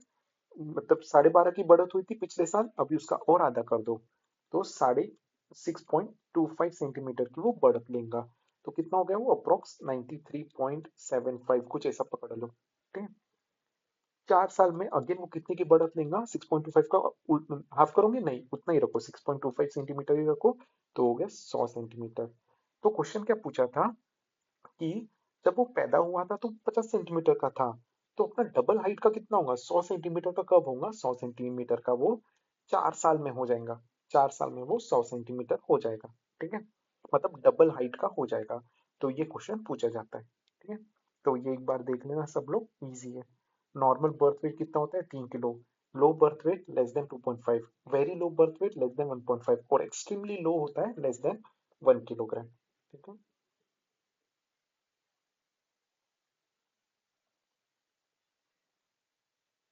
ठीक है, ओके आगे बढ़ते। Next, head circumference at birth. Head circumference कितना होता है? 33 to 34 सेंटीमीटर। पहले 3 महीने में कितने की बढ़त होती है? 2 सेंटीमीटर पर मंथ की, मतलब ये कितना होगा? 6 सेंटीमीटर बढ़ेगा वो। 3 to 6 मंथ में कितने की बढ़त होती है? 1 सेंटीमीटर पर मंथ की बढ़त होती है, मतलब ये कितना बढ़ेगा वो? 3 सेंटीमीटर, क्योंकि 3 से 6 महीना मतलब 3 महीने में हर महीने में 1 सेंटीमीटर बढ़ रहा है, तो 3 सेंटीमीटर। 6 से 12 महीना, मतलब ये 6 महीना, 6 से 12 महीना कितने की बढ़त होती है? 0.5 सेंटीमीटर पर मंथ, तो 6 महीने के हिसाब से 3 सेंटीमीटर, टोटल कितना हो गया? 12 सेंटीमीटर। तो 1 साल में हेड सर्कमफ्रेंस कितना बढ़ रहा है? 12 सेंटीमीटर का बढ़ रहा है। एट बर्थ कितना था? 34 सेंटीमीटर का था एट बर्थ। 1 साल के बाद कितना हो जाएगा? 46 सेंटीमीटर का हो जाएगा। वाह भाई वाह। At the end of first year head circumference become 46 centimetre. Head circumference become 48 centimetre at the end of second year. वाह भाई वाह, वाह तेरा इंसाफ कि 1 साल में 12 सेंटीमीटर बढ़ा दिया, लेकिन दूसरे साल में सिर्फ 2 सेंटीमीटर बढ़ाया। 12 सेंटीमीटर बढ़ाया, बर्थ में 34 था सेंटीमीटर, 1 साल के बाद 12 सेंटीमीटर बढ़ गया तो 46 सेंटीमीटर, 2 साल के बाद सिर्फ 2 सेंटीमीटर बढ़ा तो 48 सेंटीमीटर। ठीक है, चेक करो बाबे, चेक करो। चलो नेक्स्ट, इतना तो इजी है भाई, इजी पीजी। चलो, at what age does the child height becomes double of his birth height? Birth height थी 50 सेंटीमीटर, तो डबल मतलब 100 सेंटीमीटर का कब होगा? 100 सेंटीमीटर को 4 साल में होगा। At what rate height height circumference increase in first centimetre month first 3 month में 2 सेंटीमीटर। फर्स्ट 3 मंथ में फर्स्ट 3 मंथ में 2 centimetre per month, next 3 month में 1 centimetre per month, next 6 month में 0.5 सेंटीमीटर पर मंथ। बहुत बढ़िया, आगे बढ़ते। Percentage of length increase in 1 year age compare to birth length. मतलब क्या बोल रहे हैं? लेंथ मतलब हाइट के बारे में बात कर रहे हैं। Percentage of length increase in 1 year age compare to birth length. Birth length कितनी थी भाई? 50 सेंटीमीटर की थी। 50 सेंटीमीटर के बाद वो उसने 1 साल में कितनी की बढ़त ली? 25 सेंटीमीटर की बढ़त लेके वो 50 सेंटीमीटर का हो गया था। ठीक है, तो कितने की बढ़त ली उसने? 50 सेंटीमीटर का तो वो बर्थ में था, कितने की बढ़त ली? 25 सेंटीमीटर। अब 50 का 25 सेंटीमीटर कितना हुआ? आधा हुआ ना, आधा मतलब 50% हुआ ना, तो 50% हुआ आंसर। ठीक है, मतलब उसने 50 सेंटीमीटर की बढ़त ली उसने, 50 सॉरी 50% की बढ़त ली उसने। ठीक है, at what age does the child height becomes half of his adult height? तो वो होता है 2 इयर्स। इसका मतलब क्या बोल रहे हैं? एडल्ट हाइट कितनी थी? 180 सेंटीमीटर। तो हाफ कब होता है उसका? हाफ मतलब 90 सेंटीमीटर का कब होगा वो? 90 सेंटीमीटर का कब होगा वो? 90 सेंटीमीटर ऑलमोस्ट वो 2 साल में 90 सेंटीमीटर का होगा वो। तो ये क्वेश्चन पूछना था उन्होंने। ठीक है, तो आई होप ये सब आपको क्लियर हो गया होगा। ठीक है, चलो आगे बढ़ते नेक्स्ट।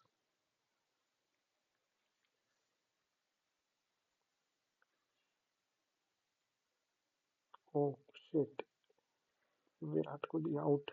कितना बनाया? 23। हाँ, लगता है नहीं होंगी विराट कोहली की 100 सेंचुरी।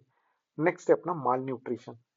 नेक्स्ट अपना माल न्यूट्रिशन। माल न्यूट्रिशन दो टाइप के होते हैं, acute mall nutrition and chronic mall nutrition. Acute mall nutrition में क्या होगा? Wasting. And chronic mall nutrition में होगा स्टंटिंग। आपको भी पता है, जिन्होंने पीवाईक्यू पढ़ा है, कि कितना इंपॉर्टेंट है, इसको अपन मिस भी नहीं कर सकते। वेस्टिंग क्या होता है? Weight for height. मैं इसको वेस्टिंग नहीं बोलता, मैं इसको वॉस्टिंग बोलता हूँ। मैं इसको वॉस्टिंग कहता हूँ, एक एच एक्स्ट्रा डाल देता हूँ, वॉस्टिंग। वॉस्टिंग मतलब weight for height. Weight for height is wasting, and height for age is stunting. height for age is stunting. weight for height wasting, height for age stunting, जो कि chronic malnutrition है। ठीक है, चलो wait for height. अगर -2 to -3 standard deviation में रहता है, तो इसमें मैं कहता हूँ मॉडरेट एक्यूट माल न्यूट्रिशन।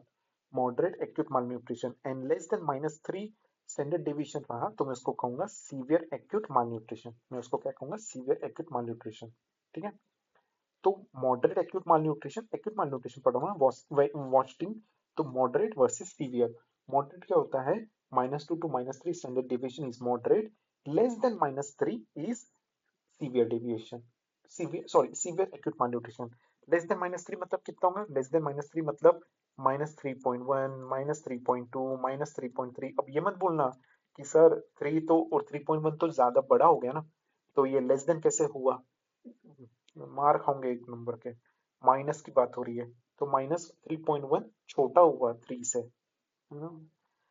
10 बच्चों वाला मैथ्स मत नहीं सिखाऊंगा अभी मैं आपको। ठीक है, हाइट फॉर एज क्या होती है? अगर -2 to -3 स्टैंडर्ड डिविएशन हो गई, तो मॉडरेट क्रॉनिक माल न्यूट्रिशन। लेस देन -3 हो गया तो सीवियर क्रॉनिक माल न्यूट्रिशन। ठीक है, क्राइटेरिया फॉर सैम। सैम मतलब सीवियर एक्यूट माल न्यूट्रिशन। तो क्राइटेरिया फॉर सैम क्या होता है भाई? क्राइटेरिया फॉर सैम क्या होता है? Mid upper arm circumference less than 11.5 centimetre. Mid upper arm circumference less than, और ये कैसे मैं मेजर करता हूँ? शाकिर टेप से मेजर करता हूँ। शाकिर टेप मैंने लाई नहीं है फोटो, पर शाकिर टेप में अगर लेस देन 11.5 हो गया, तो उसको मैं कहूंगा mid upper arm circumference less than 11.5 centimetre, Shakir tape. Weight for height मतलब भी वॉस्टिंग। अगर लेस देन -3 स्टैंडर्ड डिविएशन रहा, लेस देन -3 स्टैंडर्ड डिविएशन रहा, तो उसको मैं सैम कहता हूँ। अगर बायलैटरल पीडियल इडीमा रहा, तो भी सैम कहेंगे, और उसको ट्रीटमेंट क्या है उसका? Ringer lactate plus 5% dextrose, Ringer lactate plus 5% dextrose. तो ये सारे के सारे क्राइटेरिया है सैम के, ठीक है। A child comes with following finding, weight for height, wasting क्या है -1.7 स्टैंडर्ड डिविएशन। अगर वॉस्टिंग -1.7 स्टैंडर्ड डिविएशन रहा, मतलब इसको क्या मैं मॉडरेट कहूँ या सीवियर कहूँ? मॉडरेट क्या होती है, -2 टू -3 मॉडरेट होती है। और अगर -3.1 -3.2 मतलब -3 से कम हो जाए तो उसको मैं सीवियर कहूंगा। लेकिन भाई ये तो -2 के ऊपर आया ना, -1.7, तो ये तो नॉर्मल हो गया सिनेरियो, क्योंकि -2 टू -3 होता है मॉडरेट, लेकिन ये तो -1.7, ये तो नॉर्मल हो गया। हाइट फॉर एज, मतलब ये किसकी स्टंटिंग की बात हो रही है। स्टंटिंग क्या है, -2.4। अरे भाई ये आया रडार में, ये आया रेंज में, ठीक है। -2 टू -3 स्टैंडर्ड डिविएशन, ये क्या होता है मॉडरेट। स्टंटिंग क्या होता है, क्रॉनिक malnutrition, तो क्रॉनिक malnutrition, तो ये क्या हो गया moderate chronic malnutrition। Get seizure to, चलो आगे। Which of the following is not a SAM? Mid upper arm circumference 11.11 centimetre, of course अगर लेस देन 11.5 सेंटीमीटर रहा तो उसको मैं सैम कहता हूँ, तो ये तो सही बात हो गई। वॉस्टिंग -4 स्टैंडर्ड डिविएशन, ऑफ कोर्स अगर लेस देन -3 होता है तो उसको मैं सैम कहता हूँ। बायलैटरल पीडलिडिमा, बिल्कुल। स्टंटिंग -3 स्टैंडर्ड, अरे स्टंटिंग से उसको कुछ लेना देना ही नहीं है, तो ये सैम का कोई क्राइटेरिया है नहीं, ठीक है। चलो, acute on chronic malnutrition, it's a combo of wasting and stunting. Combo of weight for height, height for age. Weight for height is wasting and height for age is stunting. तो इन दोनों का combo is acute on chronic malnutrition, ठीक है। वो क्या होता है, height height को मैं हटा दिया, हाइट हाइट को मैंने काट दिया, तो क्या बच गया weight for age. Weight for age, अगर वेट फॉर एज -2 से कम होता है, मतलब -2.1 -2.2 -2.3, तो उसको मैं अंडरवेट कहूंगा। अगर weight for age minus less than -2 standard deviation है तो उसको मैं अंडरवेट कहूंगा। जैसे कि यहाँ पे अपन देख सकते हैं, हाइट फॉर एज मतलब स्टंटिंग, स्टंटिंग कितना है -1.7, ये तो नॉर्मल हो गया।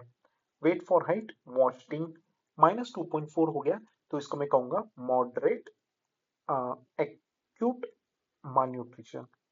और वेट फॉर एज मतलब भी एक्यूट ऑन क्रॉनिक malnutrition, ये -1.9 हो गया, भाई ये तो नॉर्मल हो गया, क्योंकि अगर लेस देन -2 हुआ रहता तो मैं इसको अंडरवेट कहा रहता। तो ये क्या है वॉस्टिंग, वॉस्टिंग हो गया आंसर, आंसर क्या हो गया wasting. Next, height for age, stunting क्या है मॉडरेट हो गई, ये नॉर्मल हो गई, ये भी नॉर्मल हो गई, ये आया रेंज में, ठीक है। Height for age is stunting जो कि नॉर्मल है। Weight for height is severe है, ये तो भाई सीवियर हो गया, severe acute malnutrition। Weight for age is -1, तो ये नॉर्मल हो गया, तो आंसर क्या हो गया सैम। आप बोलेंगे कि वॉस्टिंग क्यों नहीं आया, ऑफ कोर्स वॉस्टिंग तो है ही, लेकिन टू बी मोर स्पेसिफिक वॉस्टिंग में भी क्या है सीवियर है, वॉस्टिंग में भी क्या है सीवियर है, तो मैं इसको ज्यादा प्रेफरेंस दूंगा, सैम को ज्यादा प्रेफरेंस दूंगा, ठीक है। नेक्स्ट, हाइट फॉर एज -2.5 हो गया, तो ये स्टंटिंग हो गया। वेट फॉर हाइट, ये भी वेस्टिंग हो गया, क्योंकि ये भी मॉडरेट स्टंटिंग मॉडरेट वेस्टिंग हो गया, ठीक है। वेट फॉर एज -2.3, तो ये क्या हो गया अंडर वेट, ठीक है, क्योंकि स्टंटिंग और wasting combo of wasting and stunting it is acute on chronic malnutrition। और अगर ये लेस देन -2 होता है तो मैं इसको अंडरवेट करता हूँ, तो हो गया कॉम्बो। और ऑफ कोर्स ये -2 से कम है, वेट फॉर एज जो है -2 से कम है, तो उसको मैं अंडरवेट कहूंगा, या फिर एक्यूट ऑन क्रोनिक malnutrition, ठीक है, क्योंकि दोनों का कॉम्बो है ये। स्टंटिंग क्या है नॉर्मल है, वेस्टिंग क्या है नॉर्मल है। वेट फॉर एज -2.9 है, -2.9 it is under weight, under weight हो गया आंसर, अंडर वेट हो गया।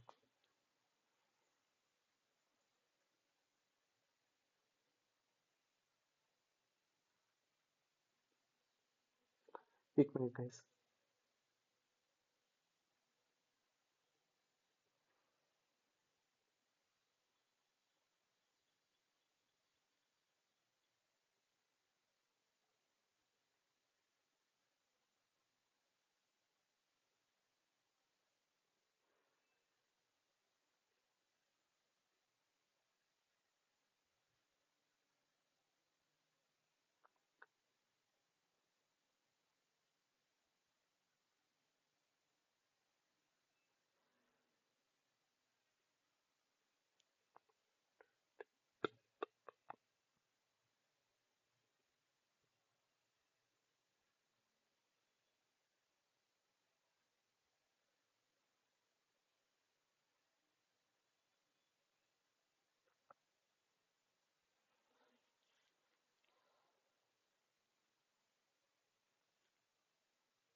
चलो,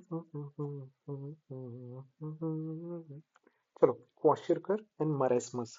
क्वाशिरकर एंड मरासमस, मैंने क्वाशिरकर के लिए एक बजवर्ड याद रखा है, वो है इडिमा। अगर कहीं पे भी आपको इडिमा वाला पेशेंट मिलता है, इडिमा वाला पेशेंट मिल रहा है, सूजन वाला पेशेंट मिल रहा है, तो इसको अपन क्वाशिरकर कहेंगे। क्वाशिरकर का दूसरा नाम क्या है? क्वाशिरकर का दूसरा नाम है शुगर बेबी। शुगर बेबी, जो हर एक का एक ख्वाब है, किसी शुगर मम्मी का शुगर बेबी बनना। ठीक है, सबका एक ख्वाब है ये। चलो, तो क्वाशिरकर इज शुगर बेबी। ठीक है। ईडिमा ऑफ कोर्स प्रेजेंट रहेगा क्वाशिरकर में। मरासमस में मरा हुआ बच्चा है, इसमें कोई सूजन वूजन नहीं रहेंगी। प्रोटीन, लॉस ऑफ प्रोटीन दोनों में होती है। क्वाशिरकर में क्या होता है? विसरल प्रोटीन का लॉस, एंड मरासमस में सोमैटिक प्रोटीन का लॉस। क्वाशिरकर में क्या है? विसरल प्रोटीन का लॉस। ये एक ऐसा प्रोटीन है जो जनरल डेवलपमेंट में काम आता है, जनरल डेवलपमेंट में काम आता है। और अगर ये प्रोटीन लॉस हो जाए तो क्वाशिरकर थोड़ा सा, तो पेशेंट में सीवियरिटी आ जाएंगी। इसलिए क्वाशिरकर इज मोस्ट फेटल। अगर क्वेश्चन उन्होंने पूछा कि मोस्ट फेटल कौन सा है, क्वाशिरकर वर्सेस मरासमस में, तो ऑफ कोर्स क्वाशिरकर मोस्ट फेटल है। कैलोरी, ऑफ कोर्स यहाँ पे सूजन है, सूजन है यहाँ पे, प्लस शुगर है, तो इसकी कैलोरी नॉर्मल रहेंगी। मरासमस में तो मरा हुआ बच्चा है तो low calorie. Face, moon like face रहेगा, क्योंकि सूजन रहेंगी तो चांद जैसा चेहरा दिखेगा। मरासमस में सीमियन लाइक फेस। ठीक है। Hair, flag hair sign, important. Kwashiorkor में क्या मिलता है? क्वाशियकर में फ्लैग हेयर साइन मिलता है। मरासमस में ब्रिटल, ठीक है, नाजुक रहता है। क्वाशियकर में और क्या क्या मिलता है? हिपैटोमेगेली, अपेथी मतलब चिड़चिड़ापन, ये सब क्वाशियकर में रहने वाला है। ठीक है। कुछ विटामिन देख लो, क्योंकि विटामिन से एक क्वेश्चन श्योर शॉट आते हैं। अगर लेस देन 6 महीने का बच्चा रहा तो उसमें अपन कितना विटामिन देते हैं? 50,000 इंटरनेशनल यूनिट रहते हैं। लेकिन 6 से 11 महीने का बच्चा रहा उसमें अपन 1 लाख इंटरनेशनल यूनिट देते हैं। और मोर देन 12 मंथ का रहा तो 2 लाख इंटरनेशनल यूनिट देते हैं। विटामिन ए के डोजेस कब कब लेते हैं? डे 0, 1 एंड 14 में लेते हैं। ठीक है। अगर क्वेश्चन में लिखा रहा कि 12 महीने का बच्चा है, तो इसमें अपन कितना डोज देंगे? 2 लाख देंगे अपन, क्योंकि 6 से 11 1 लाख होता है और 11 के बाद 12 चालू हो जाता है। ठीक है। लेकिन अगर क्वेश्चन ये रहा कि मोर देन 12 महीने का बच्चा है, लेकिन सिर्फ 8 किलो का है, डेवलपमेंट उसका कम हुआ है, तो आप आंसर क्या लिखोगे? 1 लाख दोगे आप इंटरनेशनल यूनिट। ये तो मुझे पता है, सभी को पता है ये वाली बात। ठीक है। क्योंकि शायद अगस्त 2020 का क्वेश्चन था ये, मुझे नहीं पता। जिस जब सबसे टफ क्वेश्चन आया था अगस्त 2020 में, सबसे टफ आया था, उस वक्त सबसे पहली बार बताया गया था कि बनाना शेप इज प्लाज्मोडियम फाल्सिपारम। तब उस जमाने का क्वेश्चन है ये। ठीक है। सुंदर सा क्वेश्चन था। चलो, WHO क्लासिफिकेशन देख लेते हैं अपन। एक्सेन किसके लिए होता है? नाइट ब्लाइंडनेस के लिए होता है। ठीक है। X1A is conjunctival cirrhosis, conjunctival cirrhosis. X1B is white dot spot. X2 is corneal cirrhosis. ठीक है। X3A is corneal ulceration, या फिर इसको कीरेटोमेलेशिया कहते हैं। Less than one third area involve. X3B is corneal ulceration. Keratomalaysia, more than one third is involved. XS is scar।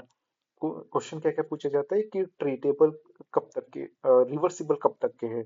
तो X2 तक के रिवर्सिबल है और X3B तक के ट्रीटेबल है। नेक्स्ट, ये एक क्वेश्चन पूछा जाता है कि ऐसे एक्सटेंसर एरिया में ऐसे दाने दाने बन गए हैं, इसको अपन कहते हैं फ्राइनोडर्मा। फ्राइनोडर्मा कौन से विटामिन की वजह से होता है? A, B and E, A B E की वजह से होता है। ठीक है। तो ए, तो इनमें से ए कहाँ पे है? ऑप्थेल्मोलॉजिक एग्जामिनेशन, क्योंकि ए नाइट ब्लाइंडनेस आंखों से रिलेटेड है, इसलिए। तो next step in evaluating this patient, of course phrynoderma है तो इसको विटामिन ए की डेफिशिएंसी है, ए की डेफिशिएंसी है तो इसकी आंखें चेक करिए, ये क्वेश्चन था। विटामिन बी 1, बी 1 क्या होता है? थायमिन होता है। किस किस में होता है? Beriberi, chronic alcoholic patient में भी अपने को थायमिन देखने मिलता है, पॉलिश राइस ईटर में भी अपने को थायमिन की डेफिशिएंसी होती है। बेरी बेरी दो टाइप के होते हैं, wet beriberi and dry beriberi. गीला heart failure and dry is neuropathy. दिमाग सूखा पड़ गया ना, अभी इतना पढ़े आपने कि आपका दिमाग जो है सूखा पड़ गया है ना, इतना आप पढ़ रहे हो कि दिमाग सूखा पड़ गया आपका। ठीक है, क्रॉनिक अल्कोहलिक क्या क्या है, क्रॉनिक अल्कोहलिक क्या दिखाते हैं, जो बेवड़े लोग रहते हैं वो क्या क्या दिखाते हैं, एक तो वो वर्निक्स एंसेफेलोपैथी दिखाते हैं, इंसेफेलोपैथी, एंड एक को दिखाते हैं कोरेस्कोप साइकोसिस।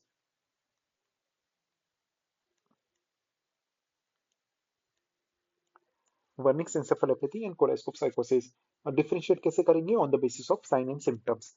वर्निक्स एंसेफेलोपैथी सभी को पता है, गोवा, बताने की जरूरत नहीं है, ग्लोबल कंफ्यूजन, ऑप्थेल्मोप्लेजिया एंड अटेक्सिया।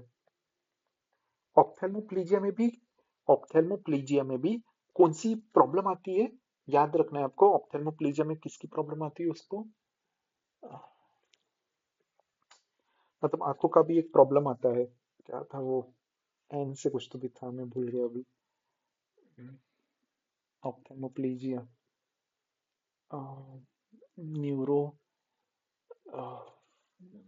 ऑप्थेल्मोप्लेजिया, न्यूरोसिफिल नहीं, न्यूरोएंसेफल नहीं,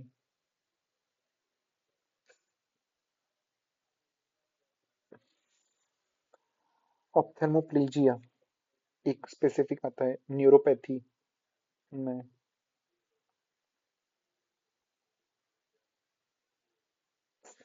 यार दिमाग से निकल गया। ऑप्थेल्मोप्लेजिया का भी एक मतलब स्पेसिफिक साइन आता है, ऑप्थेल्मोप्लेजिया में भी एक स्पेसिफिक साइन आता है, मैं भूल गया उसका नाम। निस्टेगमस, याद आया अभी, निस्टेगमस। तो निस्टेगमस स्पेसिफिक है, ठीक है, वर्निक्स एंसेफेलोपैथी के लिए निस्टेगमस है, याद आ गया। चलो, कोरेस्कोप साइकोसिस में क्या आता है, कैप आता है। कैप मतलब कॉन्फेबुलेशन, ए मतलब एमनेशिया, एमनेशिया मतलब भूला, और जब वो भूल जाता है तो झूठी झूठी गवाहियां देता है, झूठा झूठा बोलता है, फॉल्स, उसी को अपन कहते हैं कन्फेबुलेशन, कन्फेबुलेशन मतलब झूठा झूठा कहना। कैप मतलब पॉलीन्यूरोपैथी। चलो, तो on the basis of this आप वर्निंग एंसेफेलोपैथी वर्सेस कोरेस्कोप साइकोसिस डिफरेंशिएट कर सकते हो। विटामिन बी टू की होती है, विटामिन बी टू को अपन राइबोफ्लेविन कहते हैं। इसमें क्या क्या होता है, एंगुलर चिलोसिस, जो आपकी लिप्स के एंगल है ना वहां पर चिलोसिस हो जाती है, स्टोमाटाइटिस मतलब छाले हो जाना, कॉर्नियल नियोवेस्कुलराइजेशन, ठीक है। Enzyme in vitamin B one मतलब थाइमिन, थाइमिन की वजह से आरबीसी ट्रांसक्रिप्टोलेस, तो एंजाइम कौन सा रिड्यूस होता है बी वन में, आरबीसी ट्रांसक्रिप्टोलेस। और enzyme reducing vitamin B two is glutathione reductase, RBC glutathione reductase, ठीक है। विटामिन बी थ्री नियासिन, गली गली के छोटे छोटे बच्चों को पता है, इसको अपन क्या कहते हैं, पेलेग्रा, पेलेग्रा होता है विटामिन बी थ्री नियासिन की वजह से। Castle necklace appearance shows 4D, diarrhoea, dementia, dermatitis, death. D और कहाँ पे मिलता है अपने को, धतुरा में मिलता है। धतुरा का एंटीडोट क्या था, धतुरा का एंटीडोट था फाइसोस्टिगमिन।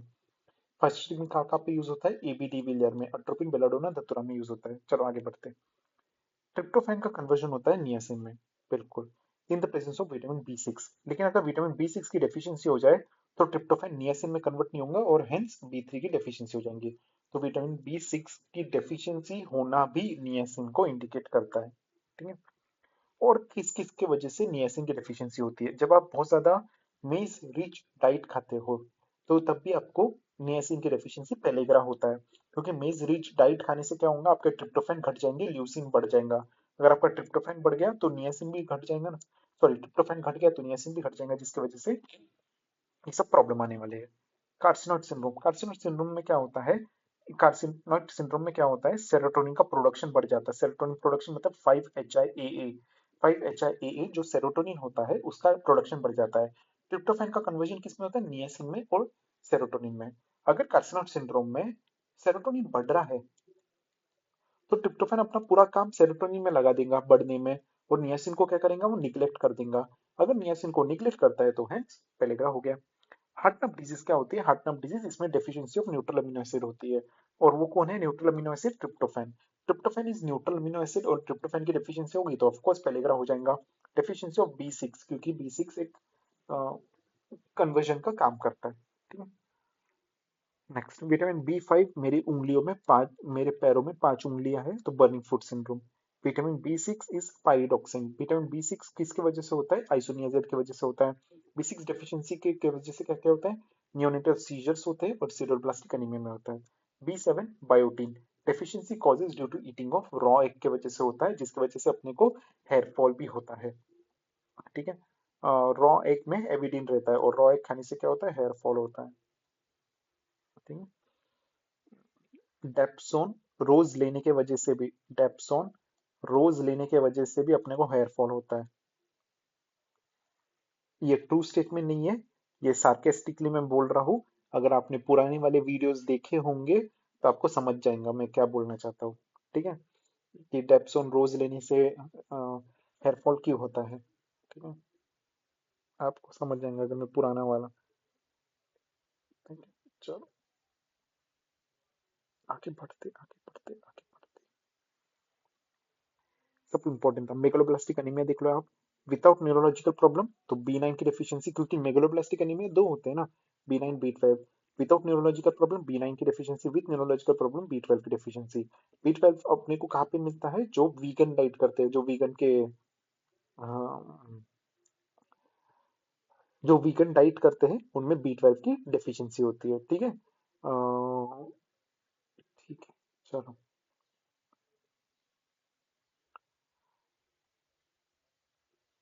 ठीक है, और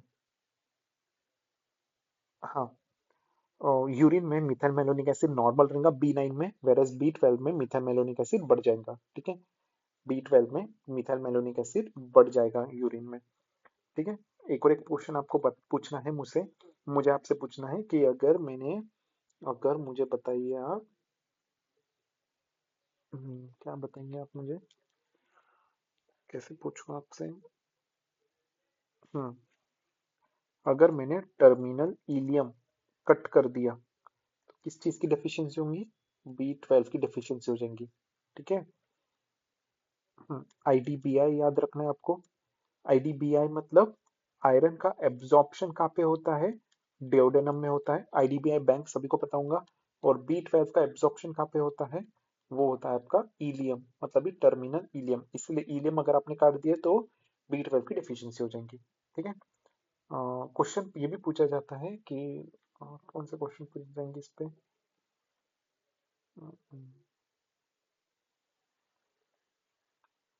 बस यही है। ठीक है, और देख सकते हो आप यहाँ पे, सॉरी, कॉपीराइट आ जाएंगे। ठीक है, आगे बढ़ते। उस क्वेश्चन में क्या था? मिथाइल मेलोनिक एसिड जो था वो बढ़ गया था। मिथाइल मेलोनिक एसिड बढ़ने से किसकी डेफिशिएंसी होती है? B12 की डेफिशिएंसी होती है, ये था उसमें। और क्वेश्चन था विटामिन सी देख लो। Vitamin C is scurvy. Scurvy किस के वजह से क्या होगा? ब्लीडिंग गम्स हो जाएंगे। स्कर्वी से क्या होता है? ब्लीडिंग गम्स होते हैं। ठीक है, और क्या उसमें एक्स रिप्रेजेंटेशन कैसा रहेगा स्कर्वी में? विम बर्गर साइन। अगर मुझे बर्गर दिख रहे अगर मुझे बर्गर दिख रहे हैं मतलब विम बर्गर साइन, तो ये हो गया स्कर्वी। ये क्या हो गया? Vitamin C. ठीक, तो ये एक प्रेजेंटेशन है विटामिन सी का, स्कर्वी का, कि बर्गर दिखते हो तो अगर बर्गर दिख गए तो स्कर्वी, ब्लीडिंग गम्स। चलो आगे बढ़ते। विटामिन डी इट्स रिकेट्स, इसमें कैसा दिखता है? कपिंग दिखता है इसमें। ठीक है, कप लाइक दिखते हैं तो वो रिकेट्स हो गया। ठीक है, डबल मेलियोलस साइन दिखता है मुझे। डबल मेलियोलस साइन, हाँ, अगर मेलियोलस, मीडियल मेलियोलस, अगर मीडियल मेलियोलस के पास कोई अल्सर हो गया तो उसको अपन कौन सा अल्सर कहेंगे? Venous ulcer, according to location. ठीक है, मीडियल मेलियोलस के पास अगर कोई अल्सर होता है तो उसको अपन वीनस अल्सर कहते हैं। ठीक है, अरे वो किधर गया? अरे, स्कॉर्बियोटिक rosary and राइकेटिक rosary.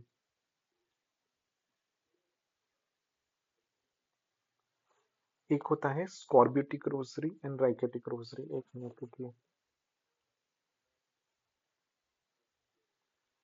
स्कॉर्बियोटिक versus राइकेटिक rosary, important है ये भी।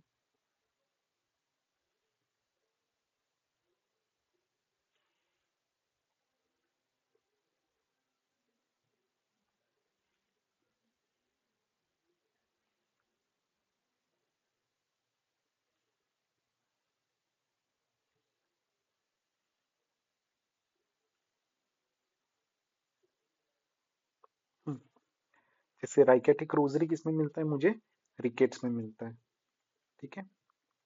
और स्कॉर्बिटिक रोजरी मुझे कहाँ पे मिलता है, स्कर्वी में मिलता है। लेकिन आप बोलेंगे सर कि ये तो सेम ही दिख रहा है, फर्क क्या है। आप देख सकते हो कि यहाँ पे क्या है, स्कर्वी में प्रोमिनेंट है, ये जो आप देख रहे हो रिब्स जो है ये प्रोमिनेंट है, और यहाँ पर प्रोमिनेंसी नहीं है, उतना प्रोमिनेंट नहीं है। अब आपको देखने से पता चलता है कि पेनफुल कौन है। ऑफ कोर्स जो ये स्कॉर्बिटिक रोजरी ये पेनफुल दिख रहा है मुझे, और राइकेटिक रोजरी क्या है, पेनलेस है।